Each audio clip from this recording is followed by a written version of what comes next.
பற்றி என்ன சொல்கிறது? என்ன தம்பி சொல்ல? எதை சொல்ல? என் திரைப்படக் கல்லூரி வாழ்க்கையை ஆரம்பிக்கும் போதிருந்தே என் கூட வாலாட்டி கொண்டிருந்தவர் அவர். என் வாளாக இருந்தவர். அப்புறம் எனக்கு எதிராக வாள் எடுத்தவர். ஒரு மிகச்சிறந்த படைப்பாளி. நான் ஒரு கதை சொன்னேன், சே இதெல்லாம் ஒரு கதையா? என்ன நீ அப்படின்பா. என்கிட்ட ஒளிப்பதிவு உதவியாளராக எனது படங்களில் பணியாற்றியவர். அது மட்டுமல்ல, திரைப்பட கல்லூரியில் படிக்கும்போதே எங்கள் யூனிட்டில்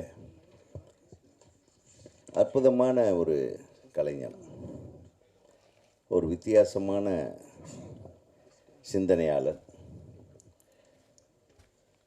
அவருக்கு அவருடைய வாழ்வியல் கருத்துக்கள் இருந்து எடுத்து அவர் கி. ராஜநாராயணன் அவர்களுடைய மிகப்பெரிய ரசிகர். அவருடைய புத்தகங்களை எல்லாம் எனக்கு கொண்டு வந்து அப்போதே கொடுப்பார். நானும் நல்ல படம் எடுக்கணும்னு ஆசைப்பட்டவர் அவர். அதை பண்ணனா இல்லையான்னு எனக்கு தெரியாது.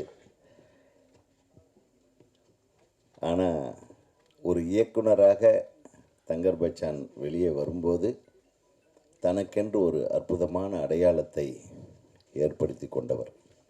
தமிழ் சினிமாவிலே ஒரு தனி முத்திரையை பதித்த என் அன்பு சகோதரர்.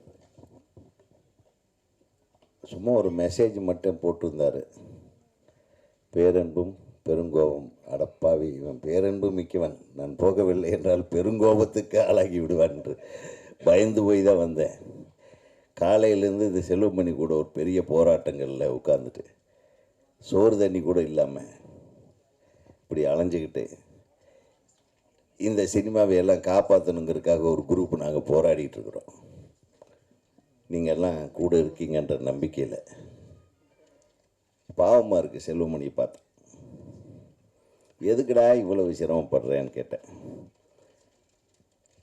சாப்பாட்டுக்கு வழி இல்லாமல் பாண்டி பஜார்லேயும் கோடம்பாக்கத்துலேயும் நடந்து வாய்ப்பு கிடைச்சதுன்னா எனக்கு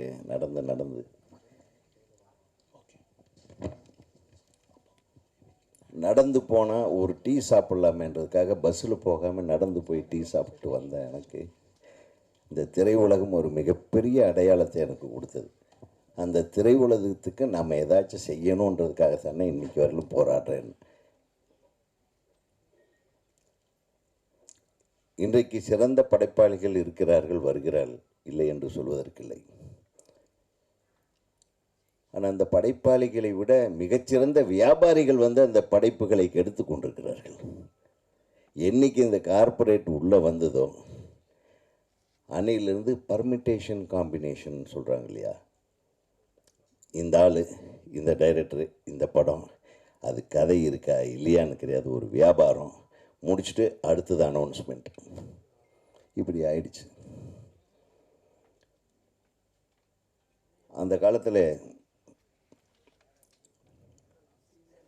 இப்போ விளக்கமாக சொல்லணுன்னா நம்ம சித்ரா லட்சுமணன் சாரோட சேனலை பார்த்தா போதும், நிறைய வரலாறுகள் தெரியுது. ஏவி மேயப்ப செட்டியார் அவர்களை எடுத்துக்கொண்டால் ஒரு படமே பார்த்துட்டு படம் சரியில்லைன்னா திருப்பி ரீஷூட் பண்ணி இதை இன்னும் அழகான படமாக கொண்டு வரணும் அப்படின்னு உட்கார்ந்து எல்லாம் பிளான் பண்ணி திரும்பியும் அழகாக ஒரு படைப்பு மிகச்சிறப்பான படைப்பாக வேண்டும், அது மக்களிடத்திலே சென்று அடைய வேண்டும் என்று போராடிய தயாரிப்பாளர்கள் இருந்திருக்கிறார்கள். அந்த இயக்குனர்கள், அந்த மாதிரியான தயாரிப்பாளர்கள் கிடைப்பதற்கு என்ன தவம் செய்திருந்தார்களோ தெரியவில்லை. இன்றைக்கி தயாரிப்பாளருக்கு டைரக்டர் என்ன எடுக்க போகிறாருன்னு தெரியாது. நடிகர்களும் டைரக்டர்களும் சில டைமில் கோத்துக்கிறாங்க. நெட் ரிசல்ட் என்னன்னு ஜனங்களுக்கு தான் தெரியும். கடைசியில் ஒரே படம் மாதிரி 10 படம் வெளியே வருது. இந்த காலத்தில் கஷ்டமாக இருக்குது படம் பார்க்கும்போது. வாழ்வியலை மறந்து விட்டோம், நமது அழகியலை மறந்து விட்டோம். நீங்கள் படத்தை பார்த்தீங்கன்னா இந்த அழகியல்னு ஒன்றே இப்போ வர்றதில்லை.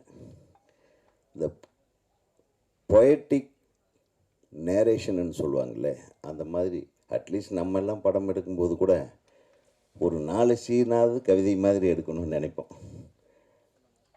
அப்போவே சொன்னேன், சார் இதெல்லாம் போர் அடிக்கும்பாங்க. அதையும் மீறி அதை போர் அடிக்காமல் எப்படி எடுக்கிறதுன்னு முயற்சி பண்ணுவோம்.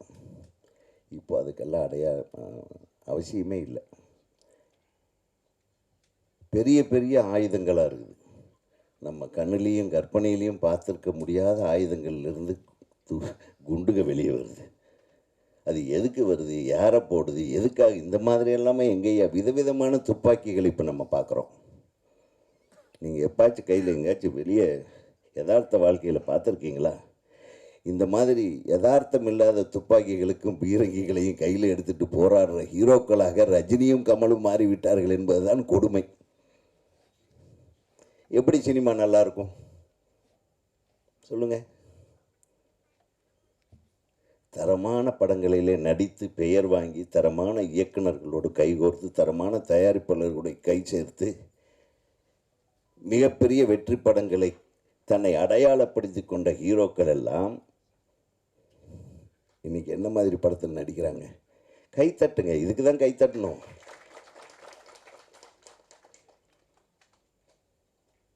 போனால் போகட்டு, இந்த தமிழ் சினிமாவுக்கும் இந்த தமிழ் பண்பாட்டை காப்பாற்றுற மாதிரியான அட்லீஸ்ட் ஒரு படம் நடுவில் நடிச்சிருங்களேன். ஏன் தம்பி சீமான், நீ இதுக்கு ஏதாச்சும் ஒரு டைப்பாக பேசுப்பா அதை பற்றி. அதே மாதிரி நீ பேசினா மட்டும்தான் அது பரபரப்பாக போய் ரீச் ஆகுது.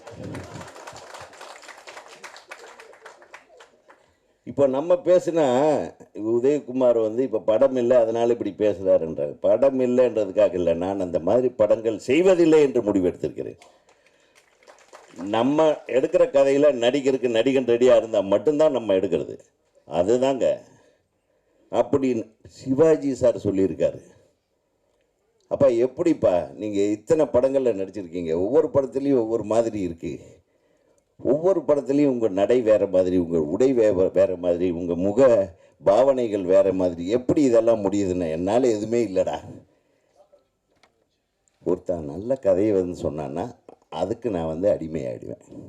அந்த கதாபாத்திரத்துக்குள்ளே நான் பூந்துருவேன். இப்போ இருக்கிற நடிகர்கள் என்ன பண்ணுறாங்க, ஒரு படம் அந்த சொன்னனே அது நம்ம கண்ணிலேயே பார்த்துருக்காத பீரங்கி மாதிரி கையில் எடுத்துகிட்டு சுடுறாங்க இல்லையா, அது சுட்டு அது ஜெயிச்சிருச்சுன்னா அதே மாதிரி பீரங்கி தூக்கிட்டு அதே மாதிரி கதைகளை பண்ண சொல்கிறாங்க.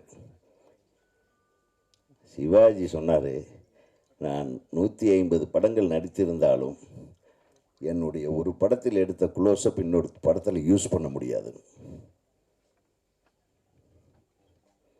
இன்றைக்கு இருக்கிற நிறைய ஹீரோக்களுடைய இந்த முகத்தை எடுத்து எந்த படத்தில் வேணாலும் ஒட்டிக்கலாம். ஒரு வித்தியாசம், படத்துக்கு படம் எப்படி வித்தியாசம் வரும்? படத்துக்கு படம் ஒரு நல்ல டைரக்டர்களை மாற்றி அந்த டைரக்டர் என்ன சொல்கிறானோன்னு கேட்டு நீங்கள் நடிச்சிங்கன்னா அந்த இயக்குனரோடைய படைப்பு திறனிலிருந்து வெளிவருகின்ற கதாபாத்திரம் வேறு மாதிரி இருக்கும். அந்த மாதிரி கதாபாத்திரங்கள் வரும்போது அந்த திரைப்படம் அந்த நடிகருக்கும் சரி தயாரிப்பாளருக்கும் சரி ஒரு வித்தியாசமான படமாக அமையும். வித்தியாசத்துக்கே போக விரும்பலை. பர்மிட்டேஷன் காம்பினேஷன் A+B நமக்கு 250 கோடி வருதா, அதுதான் அந்த படம். நாஸ்தியான படமாக இருந்தாலும் சரி, ஜனங்க பார்க்க முடியாத படமாக இருந்தாலும் சரி, எடுத்து தொலைப்போம். இதுதான் கார்ப்பரேட் கொள்கை. அந்த கார்ப்பரேட்டு கைக்கு என்றைக்கு சினிமா போச்சோ அதோட அழகியல், வாழ்வியல், ஒரு சமுதாய கண்ணோட்டம் இது எல்லாமே போயிடுச்சு. இதுதான் உண்மை. அப்புறம் முதல்ல எல்லாம் நடிகர்கள் ஒருத்தர் நடித்தாருன்னா அந்த நடிகர் என்ன நடிக்கிறாருன்னு அடுத்த நடிகர் பக்கத்தில் உட்காந்து பார்த்துட்டே இருப்பாங்க. ஒரு நடிகையும் பார்த்துட்ருப்பாங்க, அவர் என்ன நடிக்கிறார் அந்த ஷாட்லன்னு. இப்போ இருக்கிற ஹீரோயின்களை இவர் என்ன நடித்தார் போனது ஷாட்லன்னு தெரியாது, இவங்க என்ன நடிக்கிறாங்களோ அதை மட்டும் நடிச்சுட்டு வந்துடுவாங்க. ஒரு கனெக்டிவிட்டியே இல்லாத ஒரு சினிமா உலகம் இப்போது இயங்கி கொண்டிருக்கிறது. இயக்குனருக்கும் நடிகருக்குமே சில டைமில் கனெக்டிவிட்டி இருக்காது. அந்த நடிகருக்கும் மற்ற கதாபாத்திரங்கள் நடிக்கக்கூடியவர்களுக்கும் கனெக்டிவிட்டி இருக்காது. எல்லாத்துக்கும் ஒவ்வொரு கேரவன், எல்லாத்துக்கும் ஒவ்வொரு அறை. திடீர்னு வந்து நின்று, நீங்கள் தானே, நீங்கள் என்ன கேரக்டர், அப்பாவா? என்னையா கொடுமை இது. நான் ஒரு படத்தில் சிவாஜி சாரை நடிக்க வச்சேன். சத்யராஜ் மற்றவங்கெல்லாம் நடிச்சிட்டு இருந்தாங்க. அப்பா நீங்கள் ரெஸ்ட் எடுங்க அப்படின்னு. இல்லை, இந்த கவுண்டர் ஏதாச்சும் நடிச்சிட்டு போயிடுவோம், அவனுக்கு கவுண்டர் நான் கொடுக்க வேண்டாம்ப்பா. என்ன ஒரு இது பாருங்கள், அந்த சினிமா எங்கே போச்சு? இன்றைக்கி திரையுலகம் நன்றாக இருக்கிறதுன்னு சொன்னால் அது நம்ம நாமளே ஏமாற்றிக்கிறது. நன்றாகவே இல்லை, அதுதான் உண்மை. நன்றாக இருக்க வேண்டுமென்றால் சிறந்த படைப்பாளிகளிடம் படங்களை ஒப்படைத்து விட்டு அவர்கள் சொல்லுவதை கேட்டு நடிக்க வேண்டும். அப்போ தான் சிறந்த படைப்புகள் வரும். இது உண்மையை சொல்கிறேன். நீங்கள் ஒரு சிறந்த படத்தை எடுத்து விட்டால் அது வியாபாரம் பண்ண வேண்டிய அவசியமே இல்லை, தானாகவே வியாபாரத்துக்கு வந்துடும். அந்த மாதிரி பேரன்பும் பெருங்கோபமும் நிச்சயமாக தானாக வியாபாரத்துக்கு வரும் படமாக இது அமைய வேண்டும் என்று நான் உன்னை வாழ்த்துகிறேன். இங்கே தம்பி, நம்ம ஹீரோ இங்கே அப்படியே தங்கர் பச்சானுடைய ஸ்டைலு. இந்த கதையை நீயே சூஸ் பண்ணேன்னு சொன்னார் உங்கள் அப்பா. அப்படியா? உங்கள் அப்பா இதில் தலையிடவே இல்லைன்னு சொன்னான். இதெல்லாம் உண்மைதானா அப்படின்னு ஜெயிச்சிட்டேடா நீ. ஏன்னா தலையிட்டான்னு வைங்க, ரொம்ப கன்ஃபியூஸ் ஆகிடும். ஷூட்டிங் நான் பண்ணிகிட்ருப்பேன். ஆச்சே, எதுக்கு இங்கே ஷார்ட் வச்சுட்ருக்குறீங்க? நான் அப்படி திரும்பி பார்ப்பேன். இது என் படம்டா. அடா அந்த படம் இது ஷார்ட் ஆகுது அப்படிமா. அந்தளவுக்கு ஒரு ஒரு உதவி ஒளிப்பதிவாளர் அப்படியெல்லாம் இல்லை. என்னுடைய குடும்பம் அது. எங்களுக்குள்ளே நாங்கள் அப்படித்தான் இயங்கிட்டு இருந்தோம். அதனால தான் எங்கள் படைப்புகள் ஓரளவுக்கு மக்களை போய் அடைந்தது. இன்று வரையிலும் நமது படைப்புகள் பேசப்பட்டு வருகிறது. இன்றைக்கி போன வருஷம் என்னென்ன படம் ரிலீஸ் ஆகி அது நம்ம மனசில் இருக்குதுன்னு கேட்டால் ஒரு படமும் நிற்கிறது இல்லைன்னு எல்லோரும் சொல்கிறாங்க. நான் சொல்லலை, ஏன்னா நான் படங்களை ஜாஸ்தி பார்க்குறத நிறுத்திட்டேன். தயவு செய்து இந்த சின்ன படம் என்று இதை பார்க்காமல், அழகான படம், ஒரு மிகச்சிறந்த கலைஞனின் மகன் நடித்திருக்கிறான், படைப்பாளியின் மகன் நடித்திருக்கிறான். அவன் சாதாரணமாக நடிச்சிருக்க மாட்டான். அவன் என்கிட்ட தம்பி சொல்லும்போது காலையில் முதல்ல எடுத்த படம் என்னடா, அது வேண்டாம், இதுதான் ஃபஸ்ட்டு ரிலீஸ் ஆகணும்னு சொல்லிட்டான் என் பையன் அப்படின்னு. அப்படின்னா அந்த குழந்தைக்கு எவ்வளவு பெரிய கான்ஃபிடென்ஸ் இருக்குது இந்த படத்தில். அதை வச்சு சொல்கிறேன். நிச்சயமாக அந்த கான்ஃபிடென்ஸ், அந்த அந்த இலக்கு, அவனுடைய இலக்கை அடைவதற்கு அவனுடைய முடிவு தான் இறுதி முடிவாக இருக்க வேண்டும் என்று நீ உறுதியுடன் செயல்படுகிறாய் இல்லைவா, அது போதும். ஒரு அப்பா அதை தான் பண்ணணும். இல்லைடா நான் சொல்கிற மாதிரி கேளு, நான் சொல்கிற மாதிரி கேளுன்னு கேட்டவங்க எடுத்த பசங்கள்லாம் ஃபெயில்யூர் ஆகிட்டாங்க. நிறைய ஹீரோக்கள் அல்லது நிறைய இயக்குனர்கள் தன் பிள்ளைகளை பெருசாக கொண்டு வர முடியல. ஏன்னா அவங்க கான்சன்ட்ரேஷன் அதில் ஜாஸ்தி இருந்ததுனால. இப்படி தான் இருக்கணும், அதெல்லாம் முடிவு பண்ணக்கூடாது. சொன்ன எஸ்ஏசி சார் சொன்ன மாதிரி அவர் வந்த காலத்தில் அவர் எங்கிட்டே வாய்ப்பு கேட்டிருக்கார். விஜய் அவர்களை அறிமுகப்படுத்தி 2வது படம் 3வது படம் நீங்கள் டைரக்ட் பண்ணணும். பட் அவர் எடுத்த ஒரு முடிவு வேறு. அவர் ஒரு வெறித்தனமாக இறங்கினார். தன்னுடைய சொத்தையெல்லாம் அடமானம் வைத்து தான் விஜயை வளர்த்தார். அதுதான் உண்மை. அது தெரியும் எனக்கு. சாதாரணமான உழைப்பு இல்லை. தன் மகனை ஹீரோவாக்குவதற்கு, வெற்றி பட நாயகனாக்குவதற்கு அவர் அவ்வளவு கஷ்டப்பட்டார். அதனால தான் அவர் அந்த அளவுக்கு அட்வைஸ் பண்ணிட்டு போகிறார். நல்ல படங்கள் எடுங்க, நிச்சயமாக நீங்கள் ஜெயிச்சிருவீங்க அப்படின்னு. ஸோ இந்த படத்தின் ட்ரெய்லரை பார்க்கும் வாய்ப்பை நான் இழந்து விட்டேன். நான் பார்த்துட்றேன். அதை அனுப்பி நீ இதை அனுப்பிட்டேன், நான் இன்னும் பார்க்கல. அதனால் லிங்க் அனுப்புறதுல பெரிய மன்னர் இவர். அவன் பேசுகிறது எல்லாம் லிங்கில் அனுப்பிடுவார். கேட்கலன்னா ஏன் பார்க்கலையா, என்ன பண்ணிகிட்ருக்க நீ அப்படிம்பா. அந்தளவுக்கு பேரன்பு. நீ என்னதான் பேசினாலும் சரி, உன் மீது கோபமே வராது. இந்த தமிழ் திரையுலகம் உன்னை வாழ்த்தி கொண்டே இருக்கும், பாராட்டி கொண்டே இருக்கும். அந்த பாராட்டு மலையிலே உன் பிள்ளையும் நனையப் போகிறான். உனது மனைவி, உன்னுடைய மனைவி வந்து அவ்வளவு அற்புதமான ஒரு என் தங்கை. அவனுடைய எல்லா கஷ்டங்களிலும் கூட இருந்தான். கணக்கு பார்க்க தெரியாது இவனுக்கு. என்ன அதெல்லாம் எனக்கு தெரியாது. கேமரா வச்சுட்டு நின்று பார்ப்பலாம்.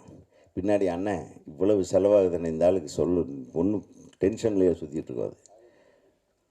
ஸோ கணக்கு பார்க்குற என்னுடைய தங்கை கூட இருக்கிற வரையிலும் உன்னுடைய கணக்கு கரெக்டாக இருக்கும், கரெக்டாக. ஆக உங்கள் அனைவரையும் இந்த விழா மேடையில் வந்து எனது தம்பியின் மகனுக்கு வாழ்த்து கூற வந்திருக்கும் என் அருமை தம்பிகளுக்கும் என் அண்ணன்மார்களுக்கும் அனைத்து அன்பு சகோதரர்களுக்கும் தமிழ்நாடு திரைப்பட இயக்குநர்கள் சங்கத்தின் சார்பில் நான் வாழ்த்து தெரிவிப்பதில் மிகுந்த மகிழ்ச்சி அடைகிறேன். வாழ்க! இந்த திரைப்படம் மிகப்பெரிய வெற்றி படமாக அமைய வேண்டும். நன்றி. படக்குழு இவ்வளோ அழகாக பேசுவாங்க என்பது நல்லா தெரியும். இந்த படத்தில் ஒரு நல்ல ஒரு வாய்ப்பு, அந்த வாய்ப்புக்கான காரணம் கண்ணண்ணா ஒரு மூலியமாக தான் இந்த படம் கிடச்சிது எனக்கு. அதுக்கு பெரிய நன்றி கண்ணண்ணா.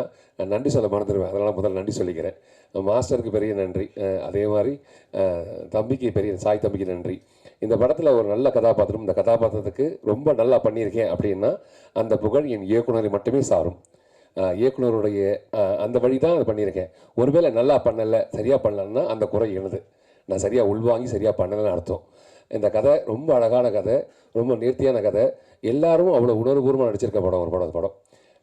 இந்த இதில் நிறைய விஷயங்கள் எனக்கு புதுசாக இருந்துச்சு. இப்படிலாம் நடக்குமா அப்படின்னு. ஏன்னா நான் சிட்டியிலே பிறந்து சென்னையிலே பிறந்து சென்னையில் வந்த மாதிரி பையன் நான்.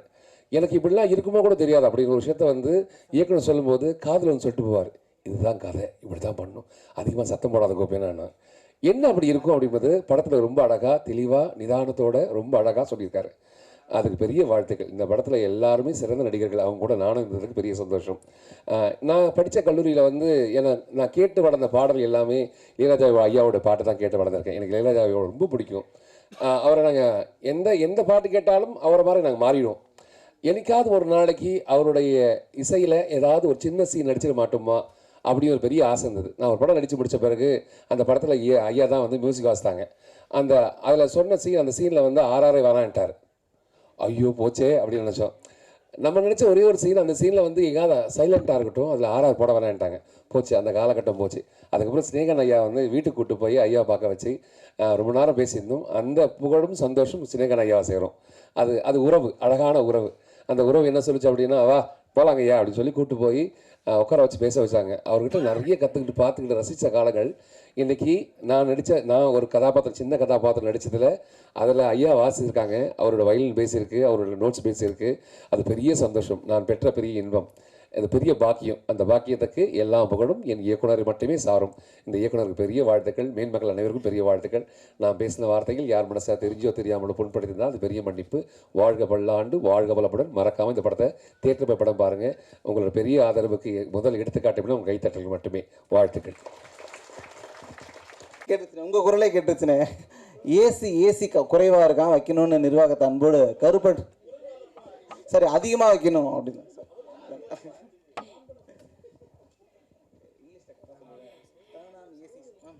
ஓகே மேடையில் வீட்டிற்கும் எல்லாருக்கும் எனக்கு ரொம்ப பிடிச்ச எல்லா டைரக்டர்ஸ் இங்கே இருக்கிறாங்க. கிரியேட்டர்ஸ், டைரக்டர்ஸ், ரைட்டர்ஸ் எல்லாருக்கும், இந்த ஃபுல் படத்தோட டீம், ஆடிட்டோரியமில் உட்காந்துருக்கும் எல்லாருக்கும், ப்ரெஸ், மீடியா, உங்கள் எல்லாருக்கும் உங்கள் தேவயானி ராஜகுமாரின் அன்பான வணக்கம். ரொம்ப சந்தோஷமாக இருக்குது. விஜித் பச்சன் நான் ரொம்ப சின்ன பையனாக பார்த்துருக்கேன். அவனோட தம்பியும் அண்ணனும் 2 பேரும் குட்டி குட்டி குழந்தைங்களா பார்த்து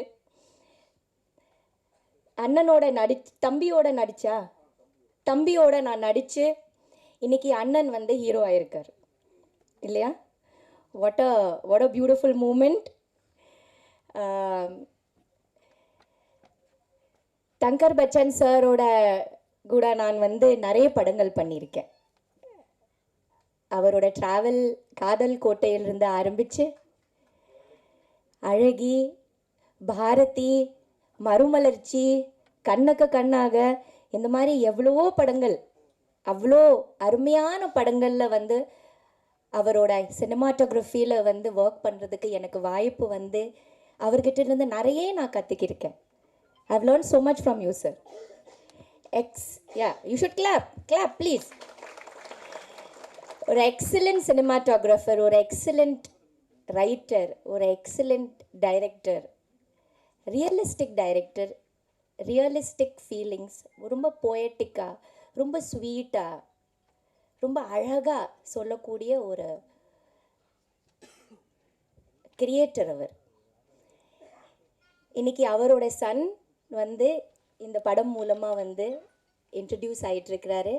எல்லாரும் அவரை என்கரேஜ் பண்ணுங்க. Media, please encourage him, please support him. இந்த படத்தை நல்லா எழுதி நல்லா சப்போர்ட் பண்ணி இந்த படம் பெரிய வெற்றி அடையிறது உங்கள் கையில் தான் இருக்குது. அழகான ஒரு படம் கண்டிப்பாக எடுத்திருக்காங்க. எனக்கு அந்த பாட்டு ரொம்ப பிடிச்சிருந்தது சார். அந்த திருவிழா பாட்டு அப்படியே ஒரு திருவிழா, ஒரு கோயில் செட்டை இதுக்குள்ளே போயிட்டு வந்த மாதிரியே இருந்தது. அவ்வளோ பியூட்டிஃபுல்லாக, அவ்வளோ ரியலிஸ்டிக்காக இருந்தது. ரொம்ப அழகாக இருந்தது. ராஜா சாரோட பிளெஸ்ஸிங்ஸ் இந்த படத்தில் இருக்குது. அதனால இந்த படத்தோட ப்ரொடியூசருக்கு வாழ்த்துக்கள், டைரக்டருக்கு வாழ்த்துக்கள், full team, heroine to you also வாழ்த்துக்கள். விஜித், உங்களுக்கு ஒரு மேடை ரெடி பண்ணியாச்சு. அப்பா அம்மா உங்களுக்கு ஃபுல் சப்போர்ட் பண்ணியாச்சு. ஒரு நல்ல படம் நீங்கள் அறிமுகம் பண்ணுறீங்க. இனிமே you have to work very hard. It's all about hard work. யாருக்கும் ஒன்றும் செய்ய முடியாது, வளர்க்க முடியாது. நம்மளோட ஸ்டஃப் தான், நம்மளோட பேஷன் தான். நீங்கள் ரொம்ப லக்கியாக இருக்கீங்க. உங்களுக்கு ஒரு மேடை ரெடியாக இருக்குது. உங்களுக்கு அவ்வளோ பெரிய ஒரு மாதா பிதா குரு எல்லாம் கூட இருக்கிறாங்க. இருந்துட்டு உங்களுக்கு ஒரு பிளாட்ஃபார்ம் ரெடி பண்ணி கொடுத்தாச்சு. இனிமே it is up to you how you do and stand. And it's all about hard work. You have to work very hard. You have to be very passionate about it. Nobody can do anything to anyone. யாருக்கும் எதுவுமே இங்கே வந்து பண்ண முடியாது. நம்மளோட சொந்த stuff, நம்மளோட சொந்த உழைப்பு, நம்மளோட சொந்த ஃபயர் தான் நமக்கு ஒரு இடத்துக்கு கொண்டு செல்லும். As youngsters, this is a small advice from me.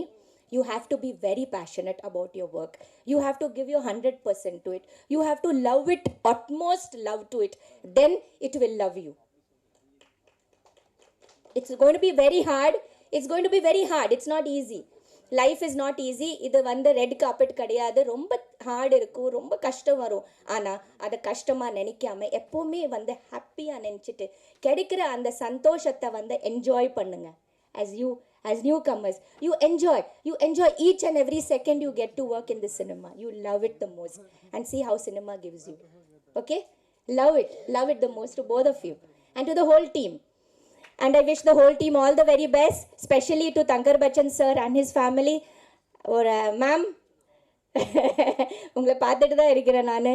உங்களோட சப்போர்ட் எப்போவுமே இருக்குது சாருக்கு. And is a wonderful person. என்னோட லைஃபோட நிறைய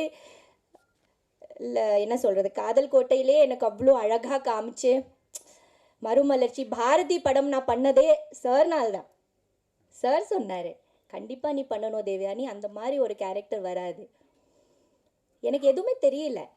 சாரோட இதுதான் மறுமலர்ச்சி. இந்த மாதிரி அற்புதமான ஒரு கேரக்டர்ஸ் கொடுத்த படங்கள் கூட சார் கூட ஒர்க் பண்ணுறதுக்கு வாய்ப்பு இருந்தது. So thank you sir, thank you so much. I have learn so much for you. So wishing the whole team all the very best. Vijith, you make it big. Okay, நல்லா பண்ண. அரவிந்துக்கும் கேட்டுன்னு சொல்லு. அழகில இவனோட தம்பியா அண்ணனா, எனக்கு எப்போவுமே கன்ஃபியூஷன். தம்பி கூட தான் நடித்தேன். வந்திருக்கானா? எங்கே வாங்க, எங்கே வாங்க. நியாயமா நீங்கள் தான், நான் நினைச்சேன் நீங்கள் தானே. பார்த்தா உல்டாவா மாறிடுச்சு. ஸோ நீங்கள் தானே அந்த பாலு. இவ்வளோ தூரத்தில் இருந்து பாலு பார்த்தா எப்படி இருக்கும்? Balu, please come here. Let me see the big Balu now.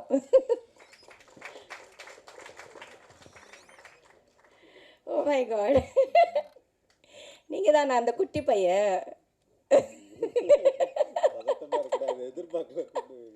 இவ கூட நடித்தேன் நான் அழகி படத்தில் ஒரு குட்டி பையனா நடிச்சிருப்பானே இதை இவர் தான் Balu. grown so big. Time எப்படி சீக்கிரமாக போகுது பார்த்தீங்களா? எல்லாம் வளர்ந்துட்டாங்க எங்கள் முன்னாடி. ரொம்ப சந்தோஷமாக இருக்குது. வாழ்த்துக்கள் தம்பி, நீங்களும் நல்லா பண்ணுங்க. Okay, thank you thank you. கல்யாண வீட்டில் அங்கே மறைச்சி வச்சுருந்தாரு. டக்குன்னு தேவயானி மேடம் மேலே கூப்பிட்டுட்டாங்க. அவருக்கு தனியாக ஒரு ஸ்டேஜ் போட்டு அவரை தனியாக ஹீரோவை இன்ட்ரடியூஸ் பண்ணலான்னு வச்சுருந்தாரு போல இருக்குது. பட் இந்த ஸ்டேஜே ஒரு ஹீரோக்கான இன்ட்ரொடக்ஷன் அமைட்டும் பிரதர், வாழ்த்துக்கள். அடுத்ததாக பேச அழைக்கிற ஒருத்தர் வந்து ஒரு இயக்குனருடைய பார்வையில் சமூகத்தை எப்படி மாற்ற முடியும் அப்படின்னு தொடர்ந்து யோசிச்ச ஒருத்தர். அங்காடி தெருன்னு ஒரு படம் பண்ணார். சேர் போடணும் அங்கே ஒர்க் பண்ணுறவங்களுக்குலாம் சொன்னாங்க.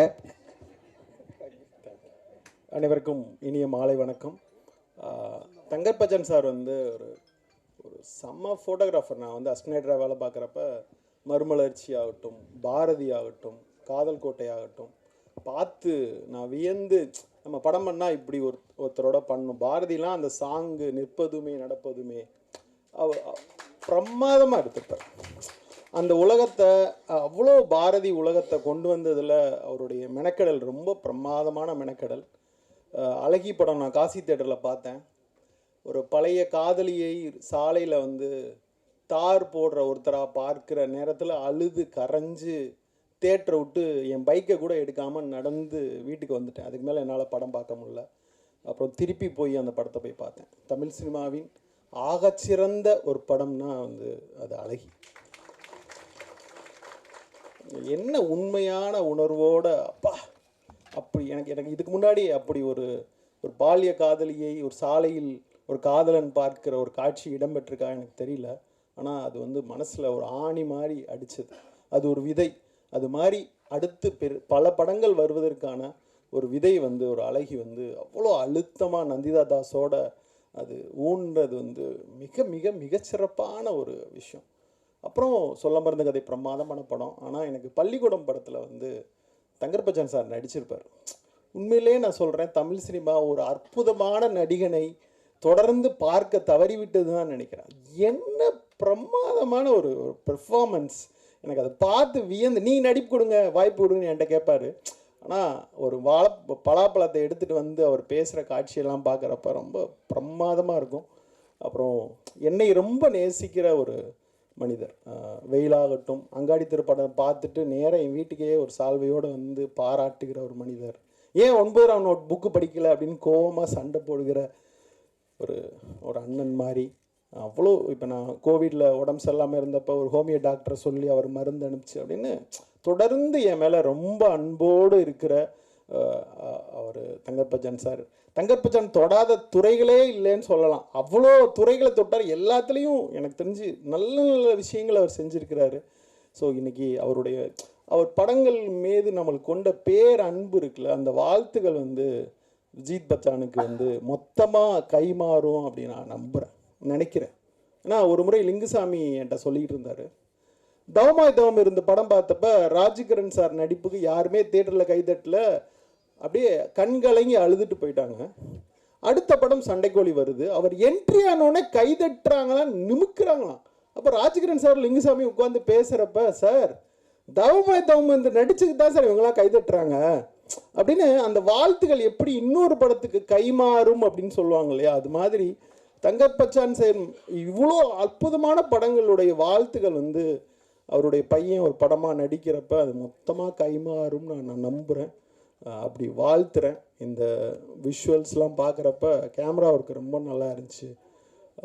டயலாக்ஸ் உண்மையிலேயே பிரமாதமாக எழுதியிருந்தார் நண்பர் முருகேஷ் பாபு அவர்கள். ரொம்ப பிரமாதமாக இருந்துச்சு. எண்டு வசனம் ரொம்ப சிறப்பாக இருந்துச்சு.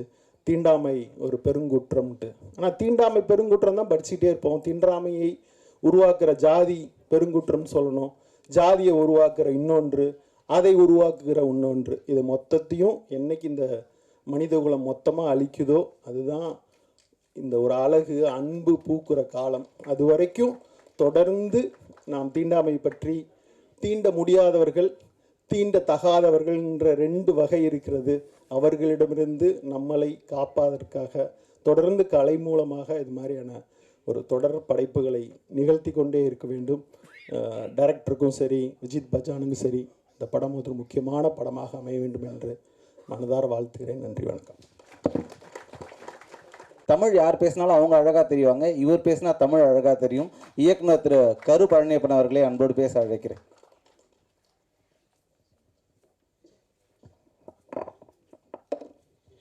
ஏற்கனவே மணி 8:45 ஏசி ஆஃப் பண்ணிக்கிட்டு இருக்காங்க. இதில் ஆள் பேர் சொல்லி சீமான் வேறு 2 பக்கம் எட்டி பார்க்குறது எத்தனை தரடா மிச்சம் இருக்குது அப்படின்னு. பேரன்பும் பெருங்கோபமும் படத்தின் வெளியீட்டு அறிவிப்புக்கு வந்திருக்க உங்கள் எல்லோரையும் வணங்கி மகிழ்கிறேன். இந்த படம் வந்து தொடர்ச்சியாக இந்த படம் பற்றி எல்லோரும் வாழ்த்தி பேசினார்கள். அதில் குறிப்பாக தங்கர் பச்சனின் மகன் அறிமுகமாகிற படம் என்பதால் தங்கர் பச்சனை பற்றி அதிகம் பேசினார்கள். நீங்கள் தங்கர் பச்சனை புரிஞ்சுக்கிறதுக்கு உங்களுக்கு ஒரு நுட்பம் வேணும். 9 ரூபாய் நோட்டுன்னு ஒரு படம். 9 ரூபாய் நோட்டுனா என்ன? செல்லாது இல்லை. அப்படித்தான் ரொம்ப நாள் என் நண்பர் தான் சொன்னேன், அப்படி இல்லைடா, இந்திய நாணய அமைப்பில் மொத்தம் 9 ரூபா நோட்டு இருக்கான். 1 ரூபா, 2 ரூபா, 5 ரூபா, 10 ரூபா, 20 ரூபா, 50 ரூபா, 100 ரூபா, 500 ரூபா, 1000 ரூபா. அந்த படம் எடுத்தப்ப 9 ரூபா நோட்டு இருக்குது. அந்த 9 ரூபா நோட்டு பயனில்லடா, அதை விட அந்த மனுஷன் உயர்ந்த வேணாம் சொல்கிற 30 இல்லைக்கடா. நான் சொன்னேன், என்னடா படம் வந்து இத்தனை வருஷம் கழிச்சு எனக்கு சொல்கிறீங்க அப்படின்னு. இது புரியாமல் அந்த படத்தை 2-3 தடவை பார்த்துட்டேன்டா நான் அப்படி. அதை விட அண்ணன் சொல்கிறது ரொம்ப பிரமாதமான ஒரு நுட்பம் இருக்குது. என்னென்னா, இந்த படத்தில் கதாநாயகனுக்கு விஜித்னு பேர் வச்ச அண்ணன் ஒன்று சொன்னார் பாருங்க. நான்லாம் அதுலேருந்து மீளவே இல்லை. நான் நினச்சிக்கிட்டு இருக்கேன் அஜித்தில் பாதி, விஜயில் பாதி, விஜித்னு. பார்த்தீங்களா, நீங்களும் அப்படி தான் நினச்சிருக்கீங்க. நம்மளாம் அந்த 9 ரூபா நோட்டை மாதிரி நினச்சவங்க எல்லாரும்.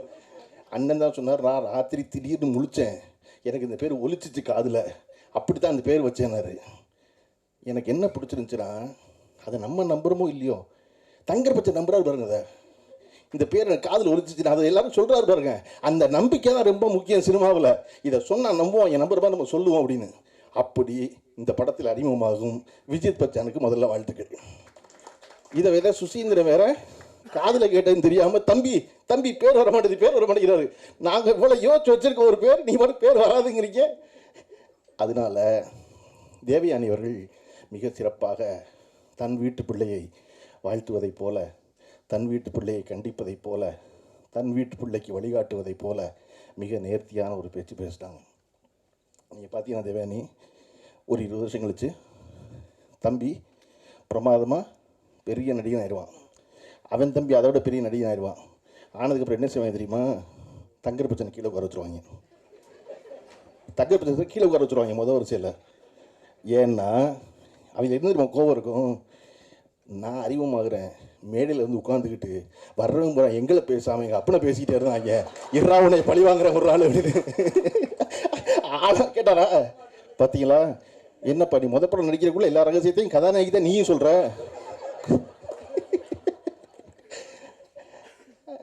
இந்த படத்தினுடைய இயக்குனர் சிவபிரகாஷ் அவர்கள் என் அலுவலகத்தில் நான் இருந்த நாட்களை விட அதிக நாட்கள் இருந்தவர். நான் போகிறோன்னோ இல்லையே என் அலுவலகத்தில் இருப்பார்.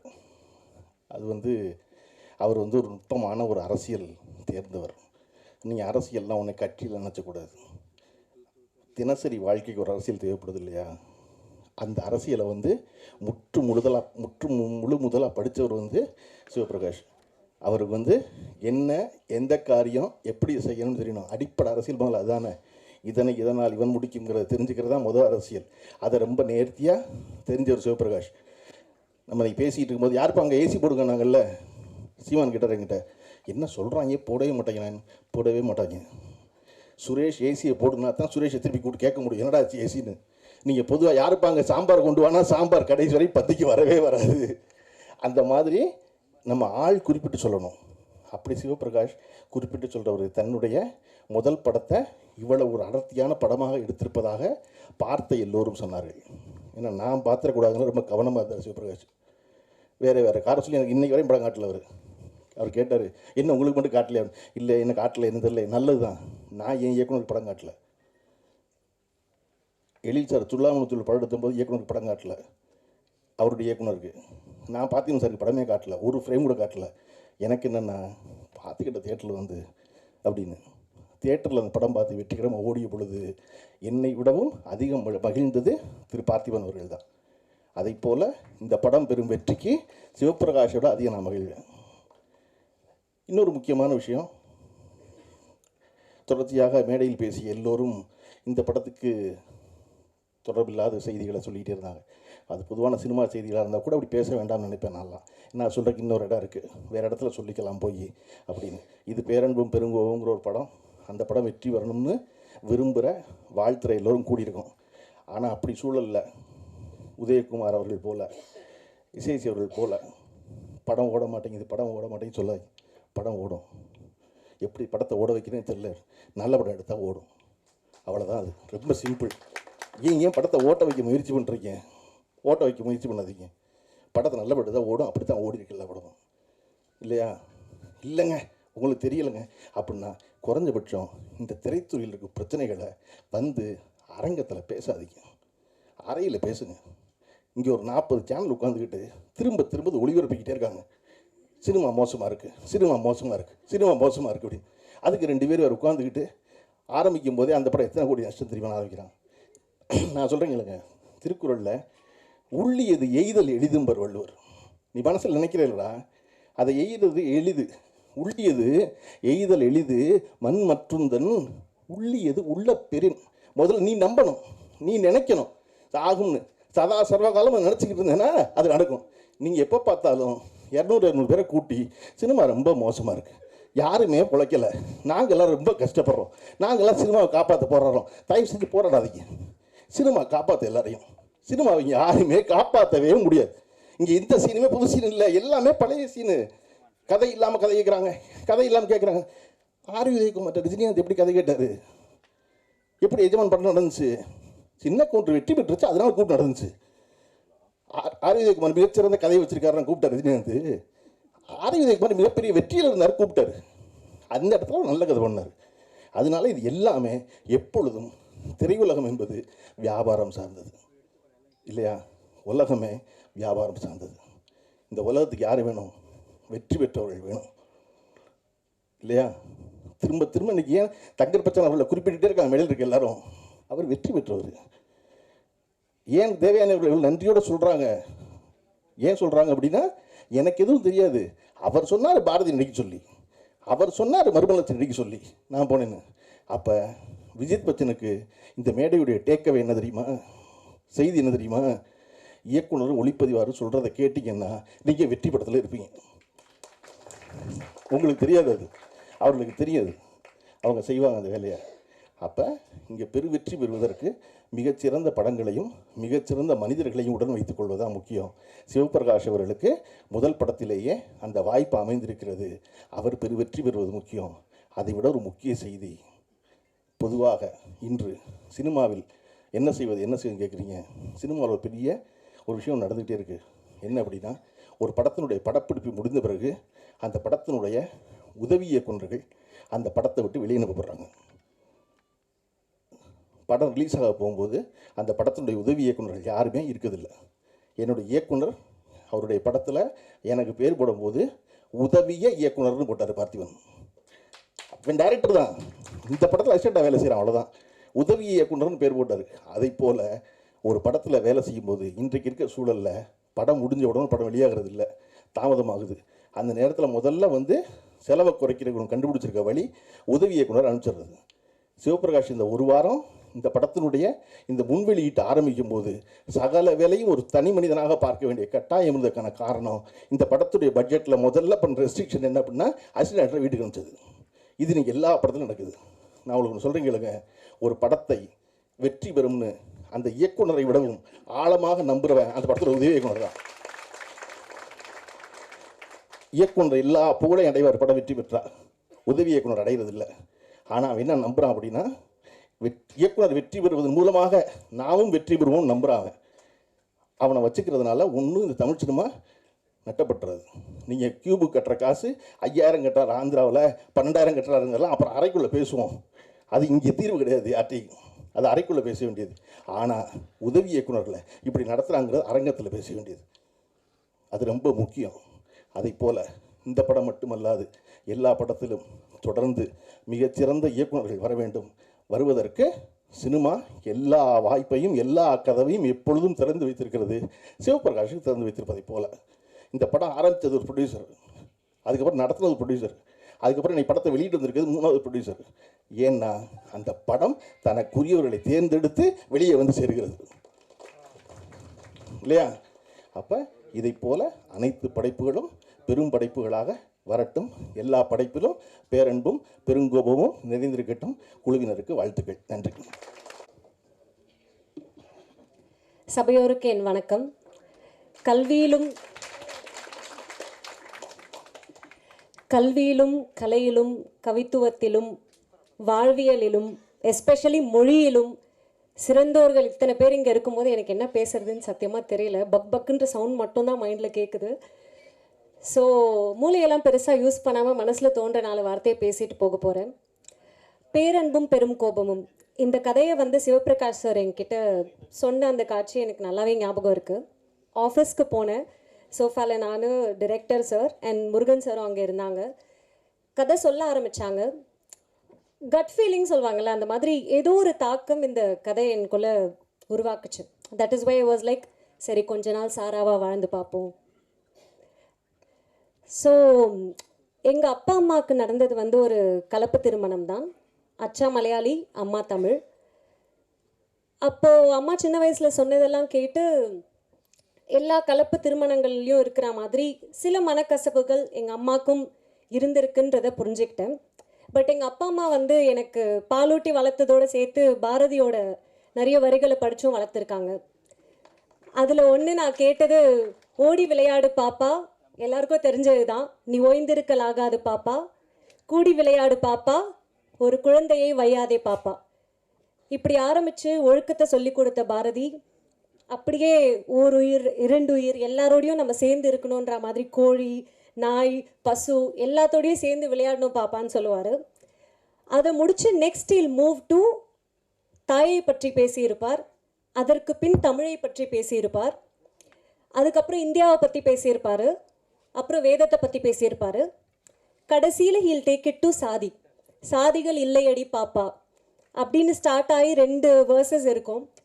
அதை சொல்லணும்னு ஆசை தான், பட் கொஞ்சம் கையெல்லாம் நடுங்குது. மீம் கண்டென்ட் ஆகிட விரும்பல, எங்கேயாச்சும் 1-2 வார்த்தை தப்பாக போய். ஸோ பார்த்து படிக்கிறதுக்கு I am just asking all of your permission.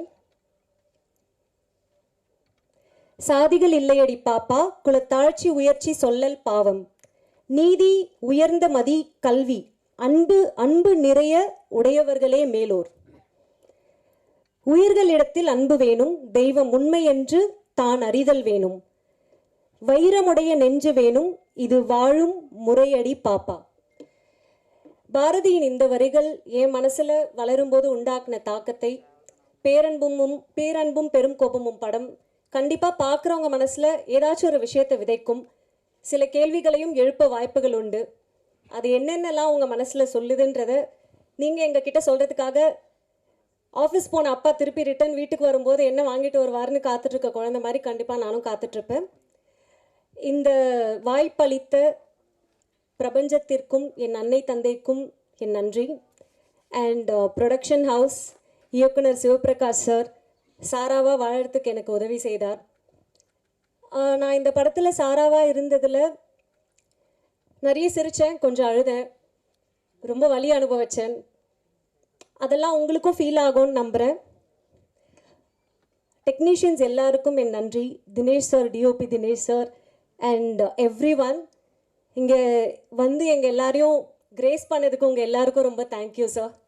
And by the way உங்கள் எல்லாரோட ஆசீர்வாதமும் எனக்கு தேவை. So thank you so much. I'll see you in theaters soon. Thank you. இந்த பிரசாத் லேபில் எத்தனையோ ஆடியோ லான்ச் நடந்திருக்கு. எந்த ஹீரோனையும் இவ்வளோ தமிழ் பேசி யாருமே கேட்டதில்லை. Thank you so much ma'am. சொல்வதை தெளிந்து சொல்லும், செய்வதை துணிந்து செய்யும் செந்தமிழன் சீமான் அவர்களை பேச அன்போடு அழைக்கிறேன்.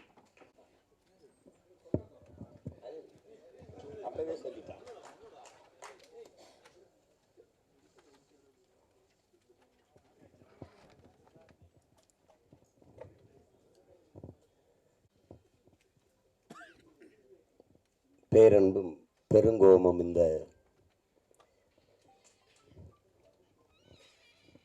திரைப்படத்தினுடைய அறிமுக விழாவிற்கு வருகை தந்து வாழ்த்தி சென்றிருக்கிற அன்பிற்கும் பாசத்திற்கும் உரிய அப்பா எஸ்.ஏ. சந்திரசேகர் அவர்களுக்கும், மதிப்பிற்குரிய அண்ணன் ஆர்.வி. உதயகுமார் அவர்களுக்கும், இங்கே அமர்ந்திருக்கிற என் அன்பிற்கினிய தம்பிகள் வசந்தபாலன், தம்பி சுசீந்திரன்,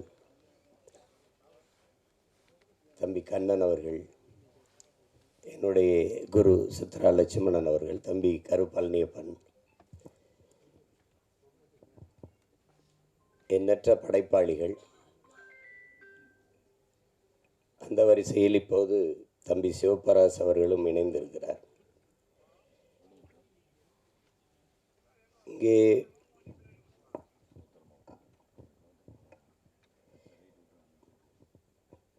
பேரன்பும் பெருங்கோபமும் ஒவ்வொருத்தரும் ஒரு விளக்கத்தை சொன்னார்கள். எல்லாரும்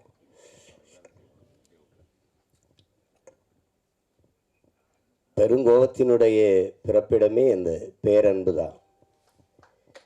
நான் என்னுடைய தம்பி படத்தை எடுக்கும்போது தம்பி என்று தலைப்பு வச்சுட்டு கீழே தலைப்பு எழுத்தா பேரன்பும் பெருங்கோபமும் கொண்டவன் என்று போட்டிருந்தேன். அதில் இது தம்பிங்கிறது எங்கள் தலைவரை தான் குறிப்பிட்டு எடுத்தேன்னு எல்லாருக்கும் தெரியும். அதில் அது பேரன்பும் பெருங்கோபமும் கொண்டவன் அப்படின்னு போட்டேன். அது ஏன் பேரன்பு? அவருடைய பேரன்பு, தன் இனத்தின் மீது இருந்த பேரன்பு அந்த இனம் அழித்து ஒழிக்கப்படும் போது அதை காக்க வேண்டிய பெருங்கோபத்திற்கு அவர் ஆளாயிட்டார். இங்கே பாரதியினுடைய பெருங்கோபம், அந்த ஆவேசமான கவிதை வீச்சுக்கு காரணம் அவன் இந்த மண்ணை மக்களை நேசித்த வச்சிருந்த காதல் தான் காரணம். அப்படி அதை உள்ளடக்கமாக வைத்து இந்த ஒரு படைப்பு படைக்கப்பட்டிருக்கு. இதில் எல்லாத்தையும் விட பெரும் பாராட்டுக்குரியவர்கள் இப்படி புதியவர்களுக்கு துணிந்து வாய்ப்பு கொடுத்த தயாரிப்பாளர் மதிப்பிற்குரிய ஜெயகிருஷ்ணன் அவர்கள் தான். அவருடைய மனைவியார் பெயரில் காமாட்சி ஜெயகிருஷ்ணன் அவர்கள் தயாரிச்சது. அப்புறம் என்னுடைய தம்பி திருமலை வருத்தப்படுறாரு இருக்கிற திரையுலகிற்கு இருக்கிற நெருக்கடிகளை குறித்து. இதெல்லாம் ரொம்ப நாள் இருக்காது, நீங்கள் கவலைப்படாது, சரி பண்ணிடலாம்.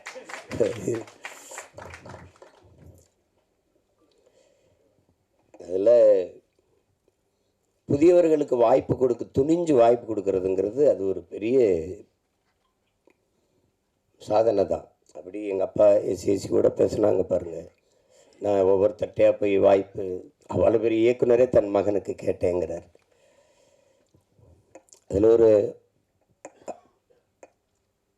அழகி படம் எல்லாரும் பார்த்தாராய்ச்சோம்.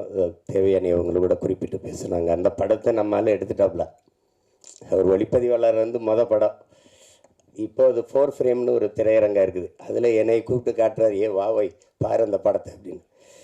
நாங்கள் மாமத்தில் என் தங்கச்சி கணவர் அவர், அதனால் நம்மளால் கூப்பிட்டு காட்டுறாரு. நான் படத்தை ரசிச்சுட்டு வந்து இப்படி கட்டி பிடிக்கிறேன், பாராட்டுறேன். அருமையாக எடுத்துட்டேன், ஒரு காவியம் மாதிரி எடுத்துட்டேன், படம் வெற்றி அடை, நீ ஒன்றும் கவலைப்படாத. என்ன அப்படியே சொல்கிற உண்மை எல்லாம் வந்திருக்கன்றியா? அப்படியா? என்ன ஒரு வயலும் ஒன்றும் சொல்ல மாட்டானே, என்ன இப்படி சொல்கிற? உண்மையை சொல்லு. உனக்கு எதுட்டு ஒரு நல்லா இல்லைன்னு சொல்லிட்டு போகிறேன். தயாரிப்பாளருங்க நின்றுட்டு இருக்காப்புல, உதயகுமார் தானே, உதயகுமார் நின்றுட்டு இருக்காப்புல. நாங்கள் ரெண்டும் பேசிக்கிறத பார்த்து சிரிக்கிறாப்புல. என்னதான் நண்பனாக இருந்தாலும் இப்படியா போய் பேசிட்டு போகிறதுன்றாப்புல என்னை பார்த்து. அந்த படம் ஓடும்னு கடைசி வரை நம்பலை அவர். அவருக்கு நல்லா எடுத்து சொல்லும்னா, ஐயா நீங்கள் உண்மையிலே சிறந்த படத்தை தயாரிச்சிருக்கிறீங்க, அந்த படம் உண்மையிலே பெரிய வெற்றி அடையும் நம்பவே இல்லை அவர். திரைக்கு வந்து பிச்சுட்டு ஓடுது. இப்போ பெரிய விடுதி கட்டி வச்சு இருக்காப்புல, அங்கே போனால் தங்குற. நீங்கள் தான் சொன்னீங்க அந்த படம் ஓடும்னு அப்படின்னு சொல்கிறாப்புல. இப்போ செல்வார் அடிக்கடி. அது மாதிரி அவர் ஒரு தங்கரை பற்றி எல்லாருமே பேசிட்டாங்க. ஆனால் எனக்கு தெரிஞ்ச ஒரு தங்கர் இருக்க. தங்கர் குழு விவாதம்லாம் இல்லை கதையில். ஒரே ஆள் தான் எழுதுவார். எழுதி ஒரு வாரத்தில் அந்த கதையை எழுதிட்டு வந்து எடுத்த படங்கள் தான் அத்தனையும். பள்ளிக்கூடத்தில் அது முதல்ல ஏவிஎம் படப்பிடிப்பு நிலையத்தில் நானும் சேரனும் தங்கரும் 3 பேர் உட்காந்து பேசுகிறோம். 3 பேர் சேர்ந்து செய்யலான்ட்டு. அதில் எங்கால இதில் கோவத்தில் சேரன் அடிக்க மாட்டேன்ட்டால. அப்புறம் தான் நரேன் வந்தார். அது செஞ்சோம். அதில் ரொம்ப அழகான எழுத்தாளர். ஒரு ஒவ்வொன்றும் அவருடைய காவியம் போல் ஒரு எழுதக்கூடிய ஒரு எழுத்தாளர். நான் கூட சொன்னேன், நீயே விஜித்தை நீயே அறிமுகம் செய்யலாமே. நான் எடுத்து வச்சுருக்காப்புல டக்குமுக்கு டிக்குத்தாளம் தானே. அவன் தான் முதல்ல அந்த படம் வேணாம் இந்த படம் வரட்டுன்ட்டான் விஜித்தை. அது விஜித்து மேலே எனக்கு நம்பிக்கை இருக்குது. அதை விட எனக்கு எங்கால தங்கர் பச்சா மேலே நம்பிக்கை இருக்குது. அவள் எதையாவது எழுதி ஆகச்சிறந்த ஒரு காவிய படைப்பாக தந்தாவது விஜித்தை நிறுத்திடுவான். அதில் எனக்கு வந்து அசாத்திய நம்பிக்கை இருக்குது.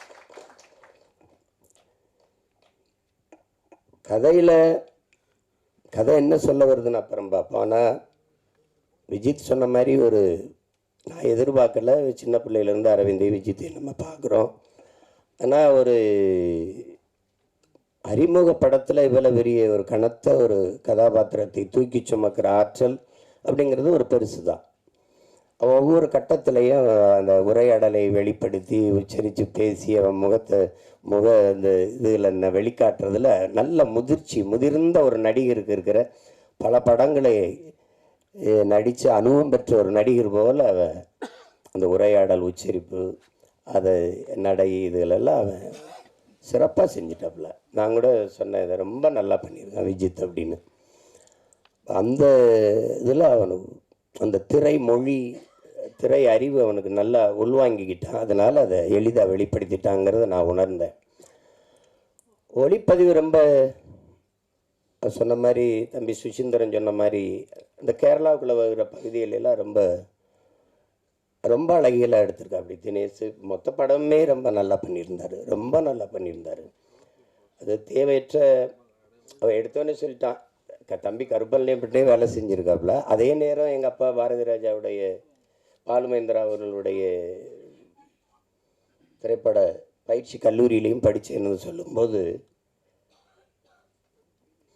தேவையற்ற காட்சி, தேவையற்ற நகர்வு, தேவையற்ற உரையாடல் வந்து சில படைப்பாளிகள் படத்தில் இருக்காது. ஒன்று அப்பா பாலுமேந்திரா, இன்னொன்று அப்பா மகேந்திரன், இன்னொன்று எங்கள் அப்பா பாரதி ராஜா. அந்த மாதிரி படங்களில் பாலுமேந்திரா அப்பாவை பற்றி சொல்லணும். நானும் எங்கள் தலைவரும் சில முக்கிய தளபதிகளோட பேசிட்டு இருக்கும்போது திரையுலகம் குறித்த பேச்சுகள் வருது.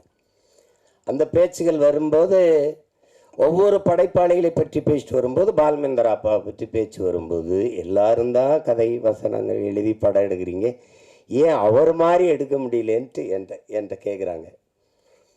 கேட்கும்போது இங்கே உட்காந்துருந்த எங்கள் அண்ணன் பொட்டம்மான் வந்து ஊர் பாசம் நீ கண்டுக்கிறாரு அப்படிங்கிறாப்புல.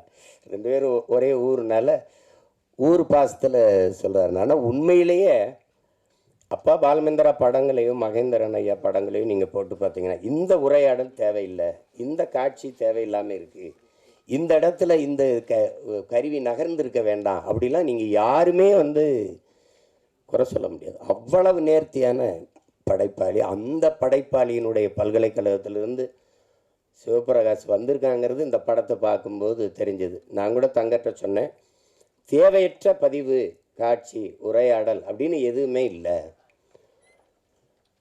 முதல் படம் மாதிரி இல்லை. சிவபிரகாஷ் எனக்கு அவர் இயக்குனராகிறதுக்கு முன்னாடி இருந்து தெரியும்.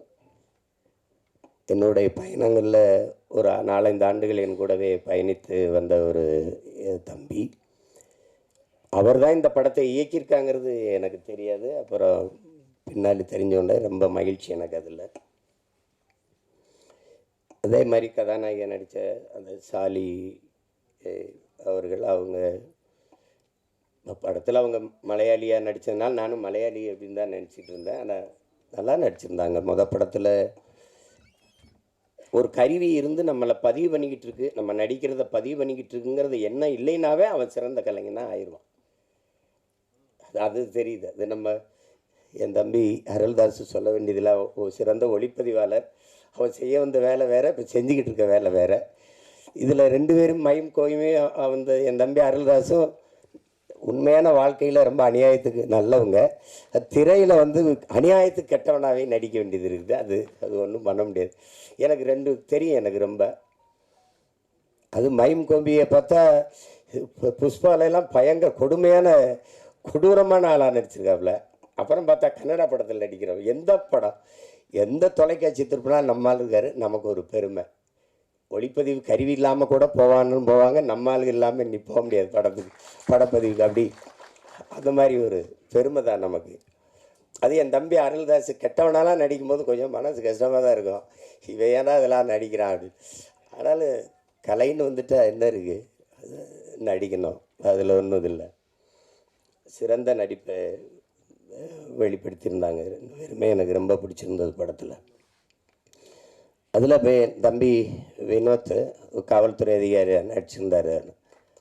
நம்மால் அவன் ஆனால் நல்லா நடிச்சிருந்தான். நல்லா அவனுக்கு ஒரு பெரிய கதாபாத்திரத்தை கொடுத்துருக்காரு சிவபிரகாஷ். ரொம்ப நல்லா வெளிப்படுத்தியிருந்தார். அவர்கிட்ட தான் கதை நகருது. ரொம்ப நல்லா இருந்தது. வாழ்த்துக்கள். வணக்கம், வாழ்த்துக்கள். இதில் நிகழ்ச்சியை நேர்த்தியாக தொகுத்து வழங்கிக்கிட்டு இருக்க என்னுடைய தம்பி முபாஸ் அவர்களுக்கு என்னுடைய வாழ்த்துக்கள். ரொம்ப வணக்கம்.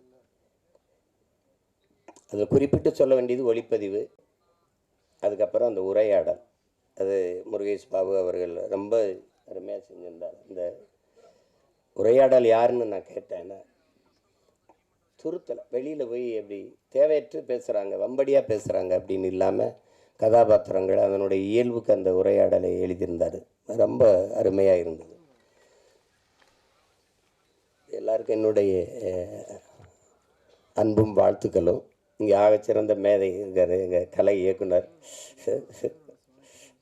முத்துராஜு. அப்புறம் என்னுடைய தம்பி கவிஞர், சிறந்த கவிஞன். அவன் எழுதிய பாடல்கள், அதில் அவன் சொன்ன ஒரு ஐயா விஜயகாந்தை பற்றி சொல்லும்போது சரிதான், தமிழன் இவன் தான் தமிழன். அந்த பாட்டு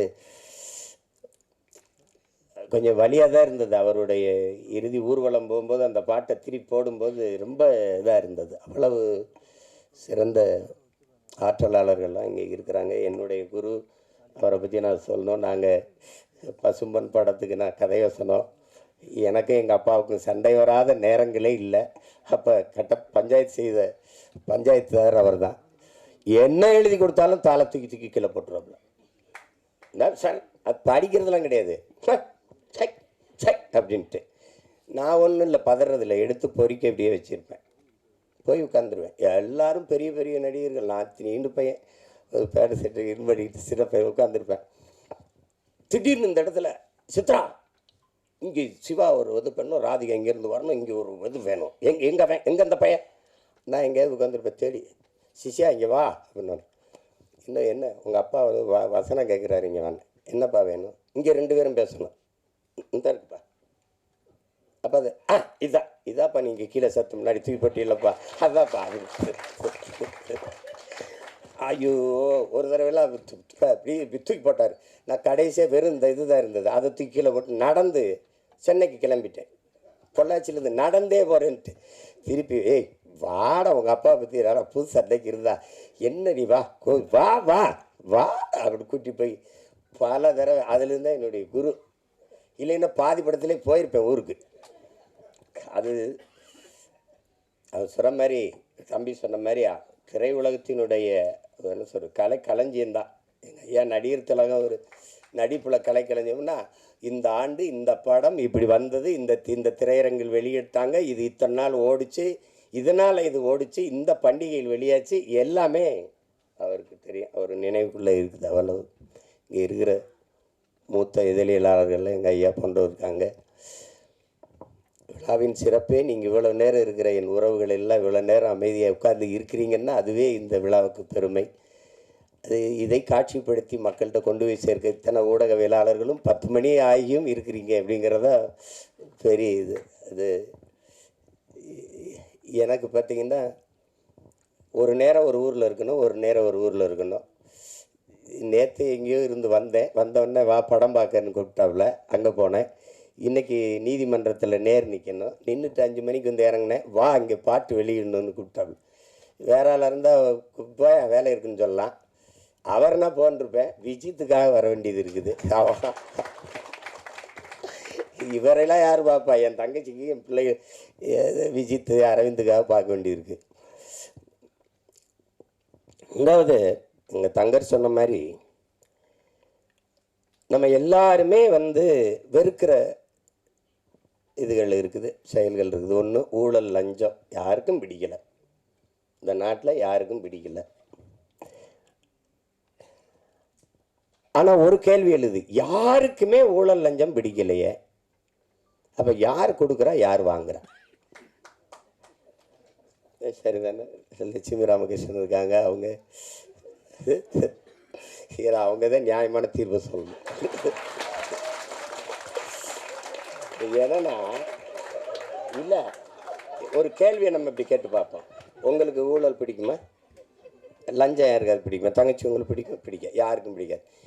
அப்போது யார் தாண்டா கொடுக்குறா, எவன் தாண்டா வாங்குறான் தெரியல. எங்கே இந்த ஊழல் லஞ்சம் பிறக்குது அப்படின்னா, தனக்கு கிடைக்காதது எவனுக்கும் கிடைக்கக்கூடாது, எவனுக்கும் கிடைக்காதது எனக்கு கிடைச்சிடணும். இந்த எண்ணத்தில் தான் ஊழல் லஞ்சமே பிறகு. கோயில் கருவறையா முதல்ல கும்பிட்டு போயிடணும், அதுக்கு 1000 ரூபா சிறப்பு தரிசனம் கட்டிடு, என்ன லஞ்சம். பிரசவரையா அங்கே போனால் மனைவி சேர்த்தனா மருத்துவர்னு கூட சொல்கிறது இல்லையே, நம்ம தான் டாக்டர். எவ்வளவு செலவானாலும் பரவாயில்ல காப்பாற்றிருங்க, அந்த வார்த்தையே லஞ்சமாயிருது. எவ்வளவு செலவானாலும் பரவாயில்லையா, அப்போ காசுக்காரன் போடுறான்னு திட்டிடுறான். கோயில் கருவறையில் இருந்து தாயின் கருவறை வரைக்கும் ஊழல் லஞ்சம் இருக்குது. ஒரு மருத்துவக் கல்லூரியில் படிக்க போனோன்னா 10 இடம் தான் இருக்குது, ஆனால் 100 பேர் காத்திருக்கான்னா அவனுக்கு கிடைக்காத இடம் எனக்கு கிடைக்கணும்னா ஒரு இடம் 1 கோடின்னா கட்ட தயாராக இருக்கான். அங்கே யாருக்கும் கிடைக்காதது எனக்கு கிடைக்கணுங்கிற அந்த எண்ணத்தில் பிறந்துருது இந்த ஊழல் லஞ்சம். அதனால ஒழிக்க முடியல.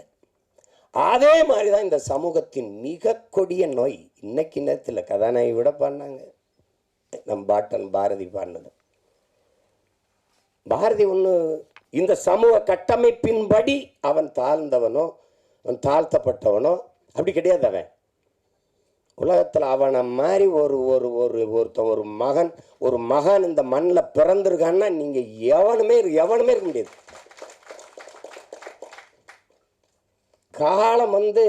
காலம் பல கவிஞர்களை உருவாக்கி இருக்குது அன்பிற்குரியவர்களே.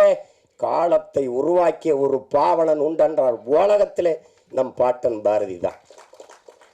நாடு சுதந்திரம் அடையல 1921 செத்து போயிட்டான் பாரதி. 47 விடுதலை அடைகிற. ஆனால் ஆடுவோமே பல்லு பாடுவோமே ஆனந்த சுதந்திரம் அடைந்து விட்டோம் என்று அவன் அடைஞ்சிட்டான் சுதந்திரத்தை. நீ மாநிலம் பிரிப்பாய் நினைச்சானா? மொழி வழியே மாநிலங்கள் பிரிப்பீங்கன்னு நினைச்சானா? அவன் வந்தே மாதரம் என்போம் எங்கள் மாநில தாயை வணங்குதும் என்போங்கிறான். நீ பிரிக்கல, அதை பற்றி அவங்க கவலைப்படல. இதை தமிழ்நாடுன்னு பேர் வைப்பாங்க, அதுக்கு ஒருத்தர் 76 நாள் பட்டினி கிடந்து சாவான், அதெல்லாம் அவனுக்கு தெரியாது. தமிழ் திருநாடு தன்னை பெற்ற எங்கள் தாய் என்று கும்பிடடி பாப்பா, அமிழ்தில் இனியதடி பாப்பா, நம்ம ஆன்றோர்கள் தேசமடி பாப்பான்னு. யாரு? தமிழ்நாடுன்னு ஒரு பேரே வைப்பாங்களானே தெரியாது. கம்பன் பிறந்த தமிழ்நாடு, உயர் கல்வி சிறந்த தமிழ்நாடு, புகழ் கம்பன் பிறந்த தமிழ்நாடுங்கிறான்.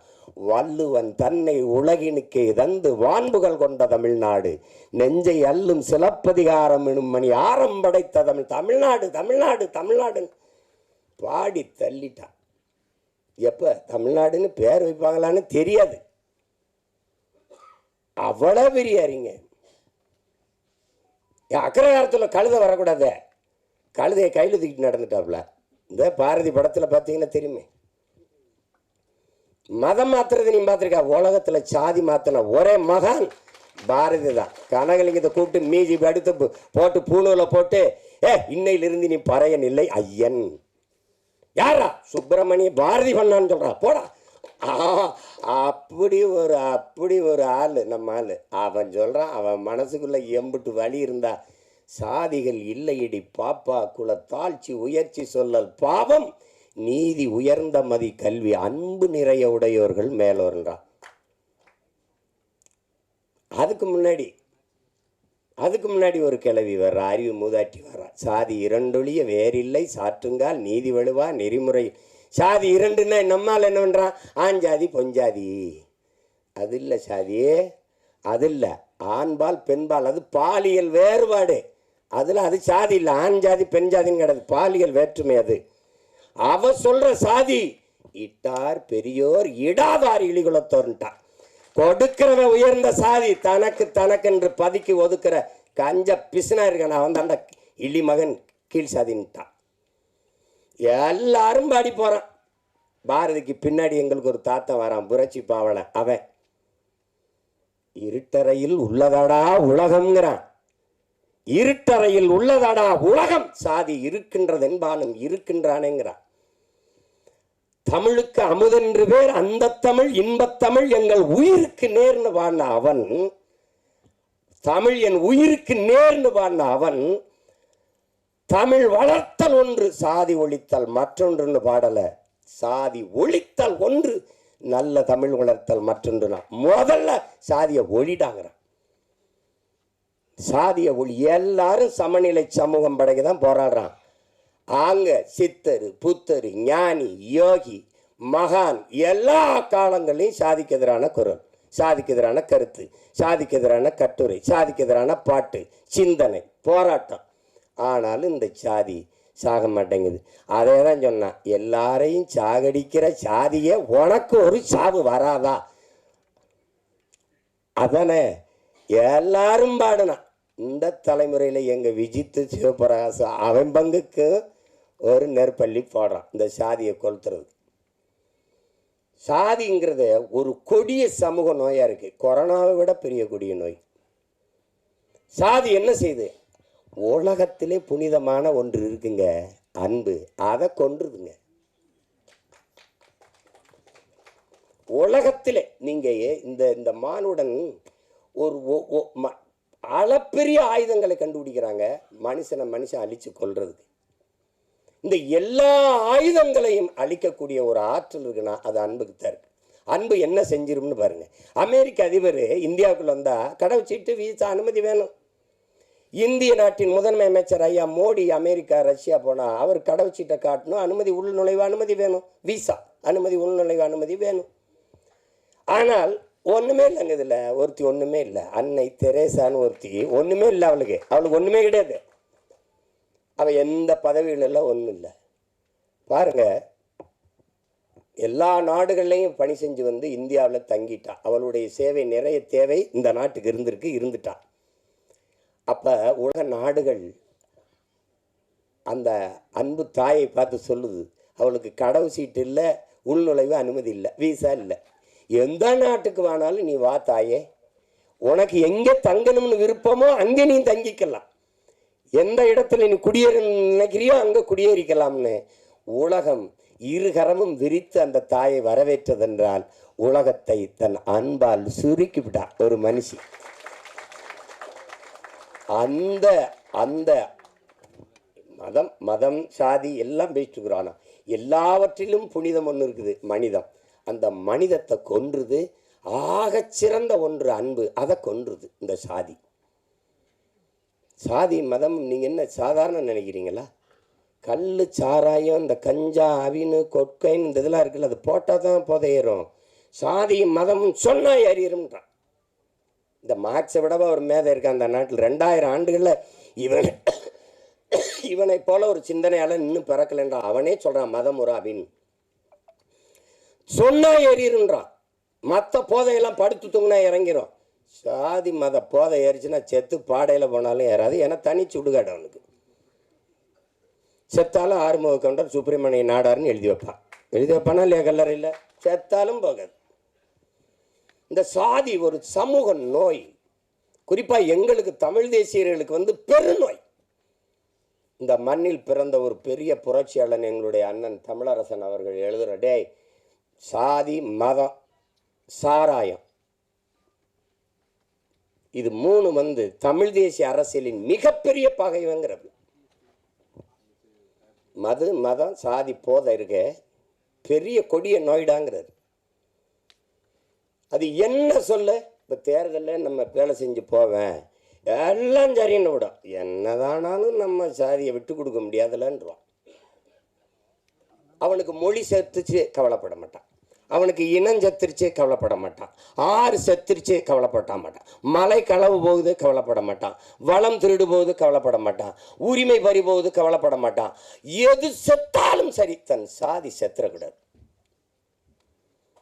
அப்படி நினைக்கிற ஒரு கூட்டத்துக்கிட்ட 2 காதலர்கள் சிக்கிக்கிட்டா என்ன நிலைமை, அதுதான் கதை. ஒரு பேரன்பை ஒருத்தன் வைக்கிறான், அந்த பேரன்புக்கு பிரச்சனை, அதை அந்த அன்பை சிதைச்சவனை ஒழிக்கணும்னு நினைக்கிறான், பெருங்கோபம். இதுதான் படம். சரிதானே வை? ஆமாம் ஆமான்ட்டாப்ல. ஏன்னா நீங்கள் இதை பாருங்க, சாதிய இழிவை துடைத்தெறிய போராடாமல் இருப்பதை விட செத்து ஒழிவதே மேலானதுன்னு அண்ணல் அம்பேத்கர் சொன்ன இந்த மொழின்னு இருக்கிற அந்த வலி இருக்குல்ல, அதை நீங்கள் உணர்ந்துட்டீங்கன்னா நீங்கள் இந்த நாட்டில் தீண்டாமைங்கிற ஒரு சொல்லே இருக்காது. நீங்கள் நினச்சி பாருங்கள் எவ்வளோ வலி இருந்தான்னா, யாருக்கு அடிமை இல்லை, எனக்கும் யாரும் அடிமை இல்லை. இந்த எண்ண ஓட்டம்தான் இங்கே எல்லாருக்கும், இந்த மானுடத்தில் எல்லாருக்கும் தேவைப்படுது. இதுதான் இங்கே இருக்கிற சிக்கல். இப்போ பாருங்க, என்னரும் மக்களே சிலர் பாருங்க, என்னரும் மக்களே, இந்த பூமியில் பிறந்து தாழ்த்தப்பட்டவர்கள், தீண்டத்தகாதவர்கள் கோயிலுக்குள்ளே வரக்கூடாது, குளத்தில் குளிக்கக்கூடாது, தெருவில் நடக்கக்கூடாது, இப்படி இந்த தீண்டாமை இழிவை சுமந்து நீங்கள் படுகிற இந்த பாடை பார்க்கும்போது என் இதயம் நொறுங்கி ரத்தம் வழிகிறது. இதற்கு நீங்கள் தாயின் கருவறையிலே கலைந்து போயிருக்க கூடாதா அப்படின்னு ஆவேசமா தன்னுடைய வலியை வெளிப்படுத்துறார் அண்ணல் அம்பேத்கர். அதை தான் தோணுது. எத்தனை வலி, எவ்வளவு வலியின் மொழி அது. இன்னுமா அந்த கொடுமை, இன்னும் தொடருது. அதை பாருங்க, பிறப்பின் அடிப்படையில் பேதம் பாராட்டுகிற, உயர்ந்தவன் தாழ்ந்தவன் என்ற பாகுபாடு பாராட்டுகிற இந்த கொடிய நோயை ஒழிக்காது சமநிலை சமூகம் பிறக்காது. இதற்கு என்னைக்கு சொல்றான் பாருங்க, அந்த இதில் படத்தில் கூட வருது பாருங்க, நம்முடைய அது குரல் ஒளியில வருது. நம்ம பாவா செல்லத்துறைவர் சொல்றாரு பாருங்க, பிறப்பு ஒக்கும் எல்லா உயிருக்கும்னு வள்ளுவ பெருமகனார் தந்தருளிய மறைமொழியில் எத்தனை ஆண்டுகள், 1000 ஆண்டுகளுக்கு முன்னாடி பாடுறாரு, எத்தனை 1000 ஆண்டுகளுக்கு முன்னாடி பாடுறாரு. அப்போ அந்த காலத்திலேயே இந்த ஏற்றத்தாழ்வு இருந்திருக்குது. பிறப்பு ஒக்கும் எல்லா உயிருக்கும், எல்லா மானுடருக்கும்னு சொல்லவே இல்லை நம் மூதாதை, எல்லா உயிருக்கும் பிறப்பு ஒக்கும்ன்றது. அதில் பிறப்பின் அடிப்படையில் பாகுபாடு, உயர்ந்தவன் தாழ்ந்தவன். இதில் பாரதி ஏன் ஆகச்சிறந்த மானுடன் பாரதி கிட்ட கேட்கப்படுது, எங்க நோய், நாம பிரம்மனின் தலையிலிருந்து பிறந்தோம், சத்திரியன் தோலிருந்து பிறந்தான், வைசியன் தொடையிலிருந்து பிறந்தான், அந்த சூத்திரன் காலில் இருந்து பிறந்தான், இந்த பஞ்சமன் ஒருத்தருக்கான அவன் எதிலங்கானு பிறந்தான்னு பாரதி கிட்ட கேட்கப்படுது. பாரதி அவன் மட்டும்தான்டா அவங்க ஆத்தாளுக்கும் அப்பனுக்கும் பிறந்தான்ட்டான். இன்னும் புரியுதா உங்களுக்கு? சமூகத்து மேலே இருந்து அவனுக்கு கோபம் இருக்கு பத்தியில, அந்த கோபம் தான் இந்த பெருங்கோபம். அதை நீங்கள் இது ஏன்னா அது இழிவை சுமந்து பார்க்குறவனுக்கு தான் தெரியும். நீங்கள் இந்த வலி இது மேல்தட்டு மக்களுக்கு ஒன்றும் தெரியாது. அது நாட்டாமல் பண்ணிட்டு, இது ஒரு போதை, இது ஒரு மனநோய். மனிதனை சக மனிதனை தன்னை போல எலும்பு நரம்பு ரத்தம் சதை பசி உறக்கம் கனவு கண்ணீர் எல்லாம் கொண்ட சக மனிதனை தாழ்ந்தவன் என்று தாழ்த்தி வீழ்த்தி சுகம் காணுகிற ஒரு மனநிலை கொடிய நோய். அது மனநோய். அதான் அங்க இருக்கிறது. ஒத்ததறிவார் உயிர் வாழ்வார் மற்றெல்லாம் செத்தார் வைக்கப்படும் வள்ளுவ பெருமகனார். காரணம் என்ன? துணி விழுக்கிற வண்ணான், முடிதிருக்கிற மருத்துவர், அங்க சலவை தொழிலாளி வேணும், அங்க தச்சன் வேணும், அங்கே விளைய வைக்க உணவுப் பொருளை விளைய வைக்க அங்கே வேளாண் குடிமகன் உழவன் வேணும். அங்கே அதை அதை சமைக்க பாத்திரங்கள் செய்கிற குயவர் வேளாளர் குடிகள் வேணும். எல்லோரும் வேண்டும். எல்லாரும் சேர்ந்து இசைந்து வாழ்ந்தால்தான் அது சமூகம். ஒத்தது அறிவார் உயிர் வாழ்வார், மற்றெல்லாம் செத்தாருள் வைக்கப்படும்ட்டான், மற்றெல்லாம் பிணமிடான்ட்டான். எல்லாரும் தான் சாடி இருக்கான், பாடி இருக்கான், ஆடி இருக்கான், எல்லாம் பண்ணி பார்த்துருக்கான். ஒன்றும் நடக்கலைங்க. இங்கே சாதிக்கு ஒரு சாமி, சாதிக்கு ஒரு சமநிலை சமூகம் எங்கே இருக்குது? செத்த பிறகு கூட பணத்தை புதைக்கிறதுல இவனுக்கு இந்த சாதிக்கு இது, இந்த சாதிக்கு இது, இந்த சாதிக்கு அது. இதில் எந்த சாதிக்கும் பாகுபாடு இல்லாத ஒரு தேசத்தை படைக்கும் உலக இந்த நிலத்தில் முடியல. எங்கள் உயிர் தலைவன் அவன் கனவு கண்ட தேசத்தில், தமிழீழ நாட்டில் நீ எவனாவே இரு, என் கோட்டுக்குள்ளே என் நாட்டுக்குள்ளே வந்தால் நீ தமிழனா இருன்னு ஒரு மக்களை உருவாக்கி இறந்து போன எல்லாரையும் ஒரே இடத்தில் மாவீரர்கள் துயிலும் இல்லம் என்று நீ பெரிய தளபதினாலும் படு, நீ சாதாரண வீரனாலும் படு, நீ எவனாவே இரு, உயர்ந்தவன் தாழ்ந்தவன் பாகுபாடு இல்லாது எல்லோரும் ஒரே. இங்கே உயர்ந்த சாதிக்காரன் சுடுகாட்டு வெளியே கூட தாழ்ந்த சாதிக்காரன் பிணத்தை எடுத்து போக முடியாது. ஆனால் இங்கே மகான்கள் தோன்றிருக்கார்கள். காந்தி தோன்றிருக்கிறார், அண்ணல் அம்பேத்கர், பெரிய புத்தன் பூலே எல்லாரும் தோன்றிட்டான். ஒன்றும் எடுபடல, ஒன்றும் சரியில்லை. இன்னொரு தலைமுறை இந்த சாதி மதத்தை காலில் போட்ட செருப்பா போட்டு தேய்ச்சி நடந்தாலே ஒழிய இது சாகாது. இந்த கருமத்தை ஒழிக்காம சமநிலை சமூகம் படைப்பது என்பது சாத்தியமில்லை. வெற்று வார்த்தை. சாதியை இழிவு தீண்டாமை கொடுமைகளை வைத்துக்கிட்டு சாதியை ஏற்றதார்களை வைத்து கொண்டு சமூக முன்னேற்றம் சமூக மேம்பாடு என்று பேசுவது என்பது சாக்கடை குழியின் மேலே போடுகிற சந்தனம் பந்தலுக்கு சமம், மலை குழியின் மேலே போடுகிற மல்லிகை பந்தலுக்கு சமம்னு அண்ணல் அம்பேத்கர் சொல்றாருன்னா காரணம் அவர் அனுபவிச்ச வழி. அவரை போல ஒரு கல்வியாளன் இந்த உலக வரலாற்றில் உண்டா சொல்லுங்க? ஒரு மனிதன் 10,000 புத்தகங்கள் தன் வாழ்நாளில் படிச்சிருக்கணும், அது குறைந்த தகுதி. ஆனால் 64,000 புத்தகங்களை படித்த ஒரு மகன் உண்டென்றால் அது அண்ணல் அம்பேத்கர் தான். ஆகச்சிறந்த கல்வியாளன். படுக்கிற இடம் கூட படிக்கிற இடத்துக்கு பக்கத்தில் இருக்கணும்ட்டு நூலகம் எங்கே இருக்கோ அங்கே தான் அறை எடுத்து தங்கியிருக்கிறது. அப்பேற்பட்ட அறிஞன் சொல்லித்தான், இந்த சாதிய இழிவை தொட தெரிய போராடாமல் இருப்பதை விட செத்து ஒழிவதை மேலானதுறான்ட்டார். அப்போ அது அந்த வலியை இந்த ஒரு 2 மணி நேரமா 2 மணி நேரமா 2 மணி நேரம் அந்த படத்தில் எவ்வளவு அழகாக சொல்ல முடியுமோ, அதாவது அது அதிகப்படியாக மிகைப்படுத்தாமல் இல்லை, ஆங்கிலத்தில் ஓவர் ட்ராமான்னு சொல்லுவாங்க. இல்லை, அது சொல்லணும், புரியும்படியாக சொல்லணும்ல சில இது. அவன் சொல்லிக்கிட்டே இருந்த தம்பி ஏன்னா வரலாம் ரொம்ப தேங்க்ஸ் சொல்கிறான், ரொம்ப நன்றி சொல்ல மாட்டான் சொல்லிட்டு இருந்தாங்க. அது நமக்கு பழகிருச்சு. இப்போ சும்மா பேரளவில் நம்ம ஒரு மொழியை பேசிட்டு ஏதோ ஒன்று தெரியுறோம், அது இப்படி பழகிருச்சு. அதில் மிக ஆழமான ஒரு பதிவு, அந்த கருத்தை அது ஒரு கவித்துவமாக தாங்கி நிற்குது. ரொம்ப மிகைப்படுத்தாமல் தன் இயல்பு ஓட்டத்திற்கு இந்த கருத்துக்களை படம் சொல்லுது, வலியுறுத்துது. நல்ல ஒரு பதிவு. இனிவரும் தலைமுறையாவது இந்த சிந்தனையிலிருந்து விடுபட்டு எல்லாவற்றையும் தாண்டி ஒரு புனிதம் இருக்குது, அதான் மனிதம். அதை நோக்கி இந்த மானுடம் பயணிக்கணும். அதில் தான் இந்த உலகம் சரி வரும். இதுதான் ரொம்ப கஷ்டம். இன்றைக்கி நமக்கு ஒரு பிரச்சனை இருக்குது. காக்கை செத்தான, கொக்கு செத்தான, யானை செத்தான, புலி செத்தான, பூனை செத்தானன்னு கவலைப்படாமல் போயிட்டுருக்கோம். அதெல்லாம் செத்தா பார்க்க நம்ம இருக்கோம், நம்ம செத்தா எவனும் இருக்க மாட்டான். அதெல்லாம் எந்த உயிர்மை நேயம் கொண்டு வாழ்ந்த ஒரு இனத்தின் மக்கள் சக மனித சாவையே இன்றைக்கி ஏறிட்டு பார்க்குறதில்ல, போய்கிட்டே இருக்கும். அது பெரிய துயரம்தான். அப்போ இதில் ஒரு சிறந்த படைப்பு. இதில் என்னுடைய தங்கரவர்கள் குறிப்பிட்டது மாதிரி பெரிய எங்களுக்கெல்லாம் அந்த வாய்ப்பு கிடைக்கல. நாங்கள் அவருடைய பெரிய அன்பு பிள்ளைகளாக இருந்தும் நான்லாம் முதல் படத்துலேயே அவரோட இணைந்து வேலை செய்யணும்னு நினச்சேன். அந்த வாய்ப்பை பெற முடியல. தங்கர் கூட அழகிலாம் வேலை செஞ்சிட்டார். ஆனால் முதல் படத்திலே தம்பி சிவபிரகாஷுக்கு அந்த வாய்ப்பு கிடைச்சிருக்குது பெருசு. எங்கள் அப்பா இளையராஜா அவர்களோட பணியாற்றுறது. ஒரு இசை ஞானி அப்படின்னு சொல்கிறதெல்லாம் ரொம்ப குறைவு. இது ஏன் அவர் இசை ஞானியாக இருக்கணும்?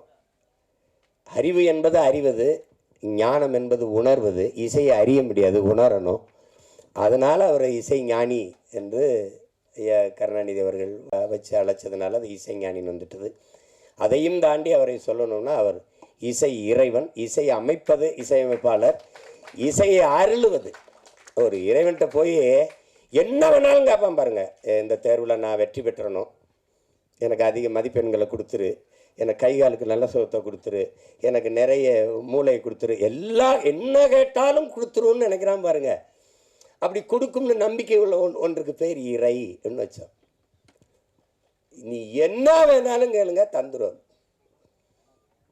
அப்போ இங்கே கிராமத்தில் இப்படி ஒரு பாட்டு போடுவார்.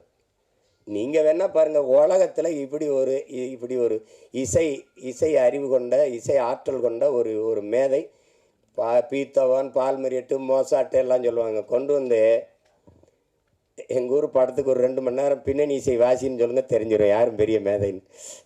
என்ன முத்துராஜ் போட்டு வாசிக்க சொல்லுங்கள். தளபதின்னு ஒரு படத்தை எடுத்துக்கிறங்க. ஒரே இசையமைப்பாளர், ஒரு மியூசிக் கம்போசர், ஒரு இசையமைப்பாளர் ஒருவரே இந்த படத்துக்கு இசையமைச்சிருக்காரு, இந்த பாடல்களை உருவாக்கியிருக்காருன்னு யாராவது ஒத்துக்கிட்டா சொல்லுங்க. எடுத்த உடனே ஒரு பாட்டு, சின்ன தாயவள் தந்த, அந்த பாட்டு போகும். கொஞ்சம் நேரம் அடி ரக்கம்மா கையை தட்டு சாங்கு சக்கு சக்கு சக்குன்னு போகும். அதில் வந்து தேவாரத்திலிருந்து ஒரு இதை போடுவார், கும்பிட்ட குரு ஒரு போடுவாங்க, சோபன அறிமுகத்துக்கு ஒரு இதை போடுவார். திருப்பி காட்டுக்குயில் மனசுக்குள்ளே பாட்டுக்குன்னு ஒன்று போகும். திருன்னு சுந்தரி கண்ணால் ஒன்று போ, யமுனையாற்றிலே ஈர காற்றிலே, குட்டியா பீத்தவான் வா, மோசாட்டு வா, பால் மறிட்டு வா, போடுறா. அப்படி 7 பாட்டு போட்டுவிடாப்பா, சேதறிடுவான். யமுனை ஆற்றிலே ஈர காற்றிலே கண்ணனோடுதான் பேட, இவர் தான் சங்கு சக்கு சக்கு சக்கு, அதான் அவர் தான் கம்போசர். காட்டுக்குயில் மனசுக்குள்ளே பாட்டுக்கு, அதான் கம்போசர். திருப்பி ஒருத்தர் சுந்தரி கண்ணாலூர், அது எல்லாம் ஒரே ஆளுன்னு சொல்லி எவனாவது உலகத்தில் நம்பிட்டானா என்ன கேள்வி? அது எங்காலால் தான் முடியும். இப்போ டோனி சிறந்த ஆட்டக்காரர் தான், ஆனால் அவருக்கு சென்னை சேப்பாக்கம் மைதானம் தான் சரியாக இருக்கும், மற்ற இடத்துல சரியாக ஆட மாட்டார். அப்படிலாம் இல்லை, எங்காலும் எந்த திடலில் விட்டாலும் அடிப்பார். நீ இது ஹோம் பிச்சும்பா, அது ஹோம் கிரவுண்டுலாம். எங்கள் அப்பாவுக்கு எல்லா கிரவுண்டும் ஹோம் கிரவுண்டு தான். நீ நகைச்சுவையாக படம் எடு, நீ எதாவது எடு, எல்லாத்துக்கும் இசை கொடு. இது ஒன்றும் வேணாம். நீ என்ன நாயகன் படத்தை திருப்பி நான் சொல்கிறேன், அந்த சீமான் சொன்னதுக்காக ஒரு தடவை படம் எடுத்த உடனே ஒரு சின்ன பையன் அவங்க அப்பா தொழிற்சங்கத்தில் பாரு கொண்டுருவாங்க. இங்கேருந்து கருவிக்குள்ளேருந்து, அதை ஃப்ரம் தி கேமராங்கிறது, இங்கேருந்து ஓடுவான் ஒரு சின்ன பையன். ஓடும்போது தூத்துக்குடியிலேருந்து ஓடும்போது அப்படி தென்பாண்டி சீமையிலே தேரோடு வீதியிலே மான் போல வந்தவனே யாரடிச்சார், அந்த பாட்டுக்கு தாளம் இல்லை, வெறும் புல்லாங்குழல் தாரதாரி. அப்படியே போய் பொழுது அடைஞ்சிடும், பொழுது விடியும் மும்பையில் படுத்து கிடப்பான். இதையெல்லாம் எங்கள் அப்பாட்ட சொன்ன வச்சுக்க, நீ எதையுமே மறக்க மாட்டேங்கிறாயிடா. அது இல்லைப்பா, மறக்கிறதுக்கா பார்க்குறது. இது ஒரு இது இசையே இல்லை. அண்ணன் கமலஹாசன் வந்து இந்த பிள்ளைகள்லாம் அப்படி ஒரு கொசு வலைக்கு கீழே படுத்துருக்கும்போது அப்படி தென்பாண்டி சீமையில் தேரோடு வீதியில், அது அண்ணன் குரலில் வரும். அந்த கமல் அண்ணன் பாடும்போது அதுக்கு தாளம் போட்டுருப்பாப்புல, நல்ல தாளம், தபேலாலாம் வாய்ச்சி போவாப்புல. இது அப்பப்போ வரும்போதெல்லாம் தபேலா போயிட்டே இருக்கும். கடைசி எங்கள் அண்ணன் செத்துருவாப்புல, சுற்றுவான். அந்தவன் செத்து இப்படி விழுந்த உடனே அந்த கோட்டை சரிஞ்சிருச்சு, அந்த பேரரசு இடிஞ்சிருச்சு, அழிஞ்சிருச்சு. பட் தென்பாண்டி சீமையிலே டங் முரசு அதிருது. உலகத்தில் இப்படி ஒரு இசையம்பாலை காட்டுறான், உலகத்தில் இப்படி ஒரு இசையம்பாலை. அவர் ஒரு திரைக்கதை, இவன் என்ன ஒரு திரைக்கதை எழுதுறான், வசனம் எழுதுறான். அவர் தனியாக உட்காந்து ஒன்று எழுதிட்டு இருப்பாப்புல. இப்போ நான் சொல்கிறது உங்களுக்கு இதை மணிரத்னம் ஐயா வந்து சொல்லி வாங்கியிருப்பாருன்னு நினைக்கிறீங்களா?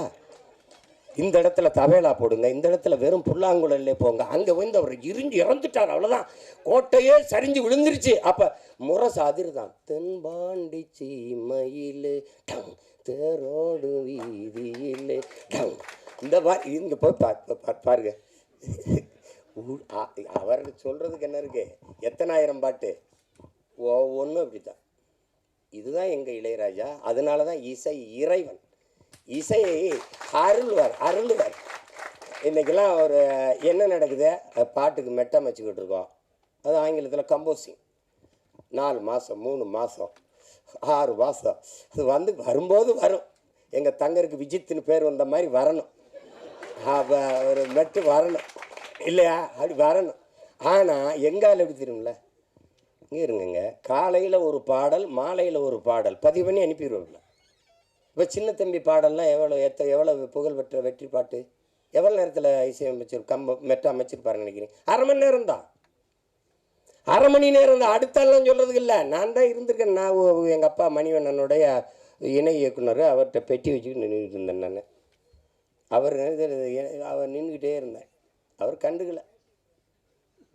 தம்பி அந்த இடத்துல இந்த பாட்டு ஒன்று பாடி கட்டி நில்லடா, அது எப்படி வரும்னு அது சொல்கிறேன் ஐயாட்டா அப்படின்னோடனே, அது இன்னும் இவனை பாட சொல்கிறாரு, நான் பெட்டியோட நிற்கிறேன், நாங்கள் 2 பேரும் தான் போயிருக்கேன்.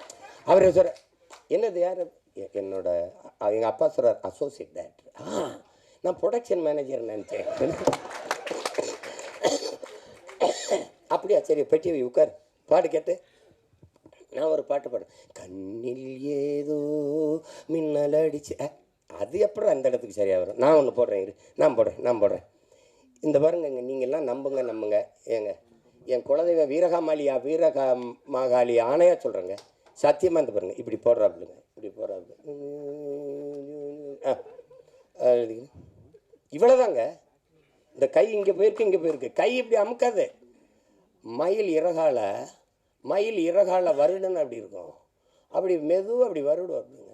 அந்த கட்டையை விரலை வச்சு கொஞ்சம் இப்படி வந்துட்டு, சங்கிலியை போட்டோம் தங்க கிளிக்கு சங்கிலி தான் போடணுமே. இந்த படத்தில் பூராமே அவர் தான் எழுதியிருக்காரு, பாட்டு பூரா எழுதியிருக்க முடியாது, அப்படியே பாடியிருப்பார். சரிதானே சிவபிராஜ்?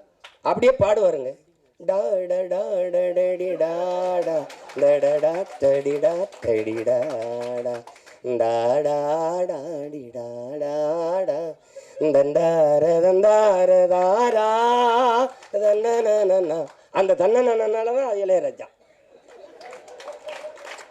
இப்போ இங்கே பாருங்க, மாலை நேர பூங்காத்து வீசும் அந்த மாந்தோப்பு உன்னோட உக்காந்து நாம் பேச, அது வரைக்கும் நல்ல இடம்தான். அங்கே ஒரு ஆமுக்கு போட்டுருவாங்க. எப்படி பாருங்க, அவரை ரசிச்சிட்டிங்கன்னு வச்சுக்கிறீங்களா, ஒன்று சோறு தண்ணி ஒன்றும் தான் கிடையாது. எங்களை பெத்த தாய் பாடின தாலாட்டு எவனுக்கு நினைவு இருக்குது இந்த கூட்டத்தில்? ஆனால் 30-40 வருஷமாக ஒரே ஆளோட தாலாட்டு சலிக்கலை, இன்றைக்கும் சலிக்கலை. இவன் தம்பி இந்த மிஸ்கின் ஒரு படம் எடுத்தான், இது சைக்கோன்னு ஒரு படம், அதில் என்னமோ தம்பி உதயநிதி ஒரு இதை வச்சுக்கிட்டு பாடுறாப்புல. அதில் வந்து ஒன்று நினச்சி உருகி போனேன் மெழுகா. யாரா இருந்தாலே யாரா விட, இன்னைக்கு யாராவலோ என்னை தீண்டும் காற்றின் விரலோ, யாராவலோ தாலாட்டின் தாயின் குரலோ, ஒன்ன நினச்சி உருகி போனேன் மெழுகா, நெஞ்ச உதச்சி பறந்து. எங்கள் ஆள் பாருங்க, விஜித்துக்கும் போடுவார், விஜித்து பையன் இயக்கம் வந்தாலும் போடுவார்ல.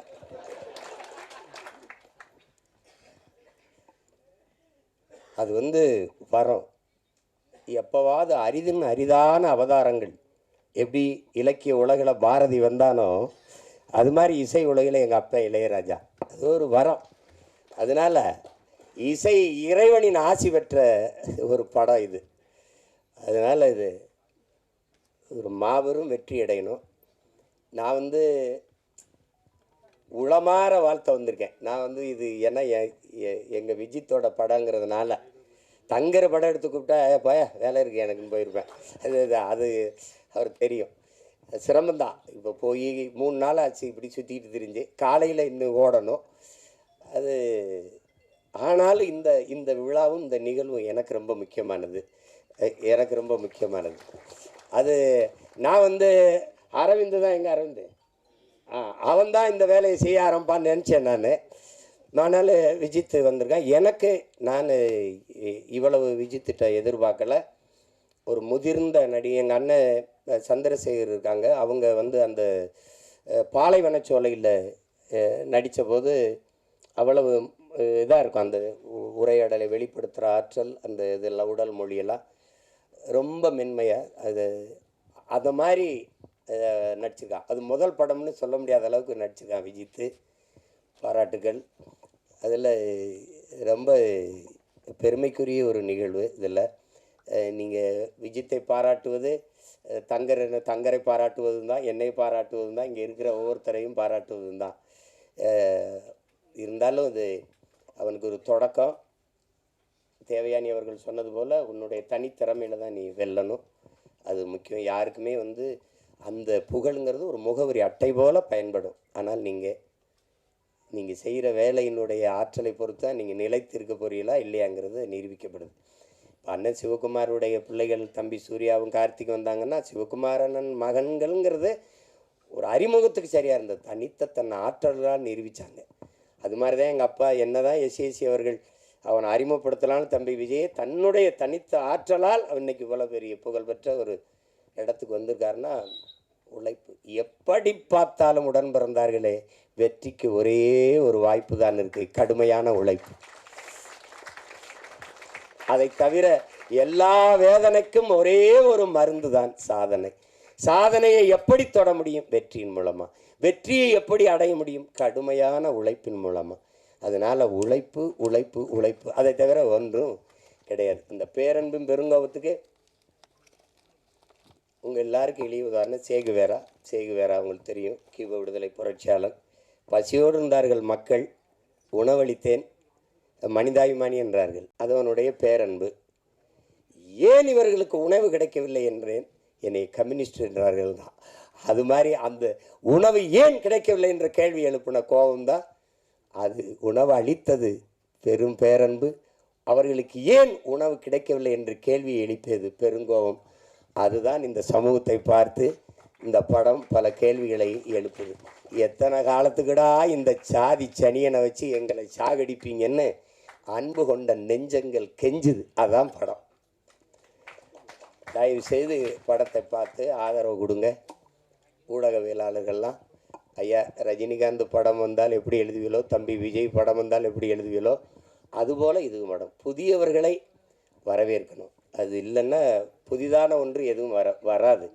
இப்போ என்னையெல்லாம் தேர்தலில் போட்டியிடுறேன்னு யாரும் சொல்கிறது இல்லை. கருத்து கணிப்பில் கூட இந்த கட்சின்னு ஒன்று இருக்குது, சீமான்னு ஒருத்தர் இருக்கான், அவனும் போட்டி போட போகிறான்னே சொல்கிறது இல்லை. அங்கே இருக்குது ஒரு பெரிய தீண்டாமை. அதை ஒழிக்க நான் போராடிட்டு இருக்கேன். இது சமூகத்தில் இருக்க தீண்டாமை ஒழிக்க தம்பி எல்லாம் சேர்ந்து போராடுறாங்க. எல்லாருக்கும் என்னுடைய அன்பும் வாழ்த்துக்களும். இவ்வளோ நேரம் இருந்து எல்லாருக்கும் என்னுடைய அன்பும் வாழ்த்துக்களும். ரொம்ப பெருமை. அவர் தம்பி கதிரோடைய அப்பா கதிர் நான் ரொம்ப நெருக்கம். என்னுடைய தம்பி அவருடைய தந்தையார்னாங்க. அவரும் நடிச்சுக்காரு. நல்லவர் அல்ல, கெட்டவராக தான் நடிச்சுக்காப்லாம். கொஞ்சம் கொஞ்சமாக சாகும், சாதி கொஞ்சம் கொஞ்சமாக சாகும். சமூக மாறுதல்கள் வந்து கொண்டிருக்கு. இப்போ இன்னொரு தலைமுறை மாறி வருது. அந்த மாற்றத்திற்காக நாம் எல்லோரும் காத்திருக்கிறோம். உங்கள் எல்லாருக்கும் என்னுடைய அன்பும் வணக்கமும் நன்றி. படம் வெற்றியடைய என்னுடைய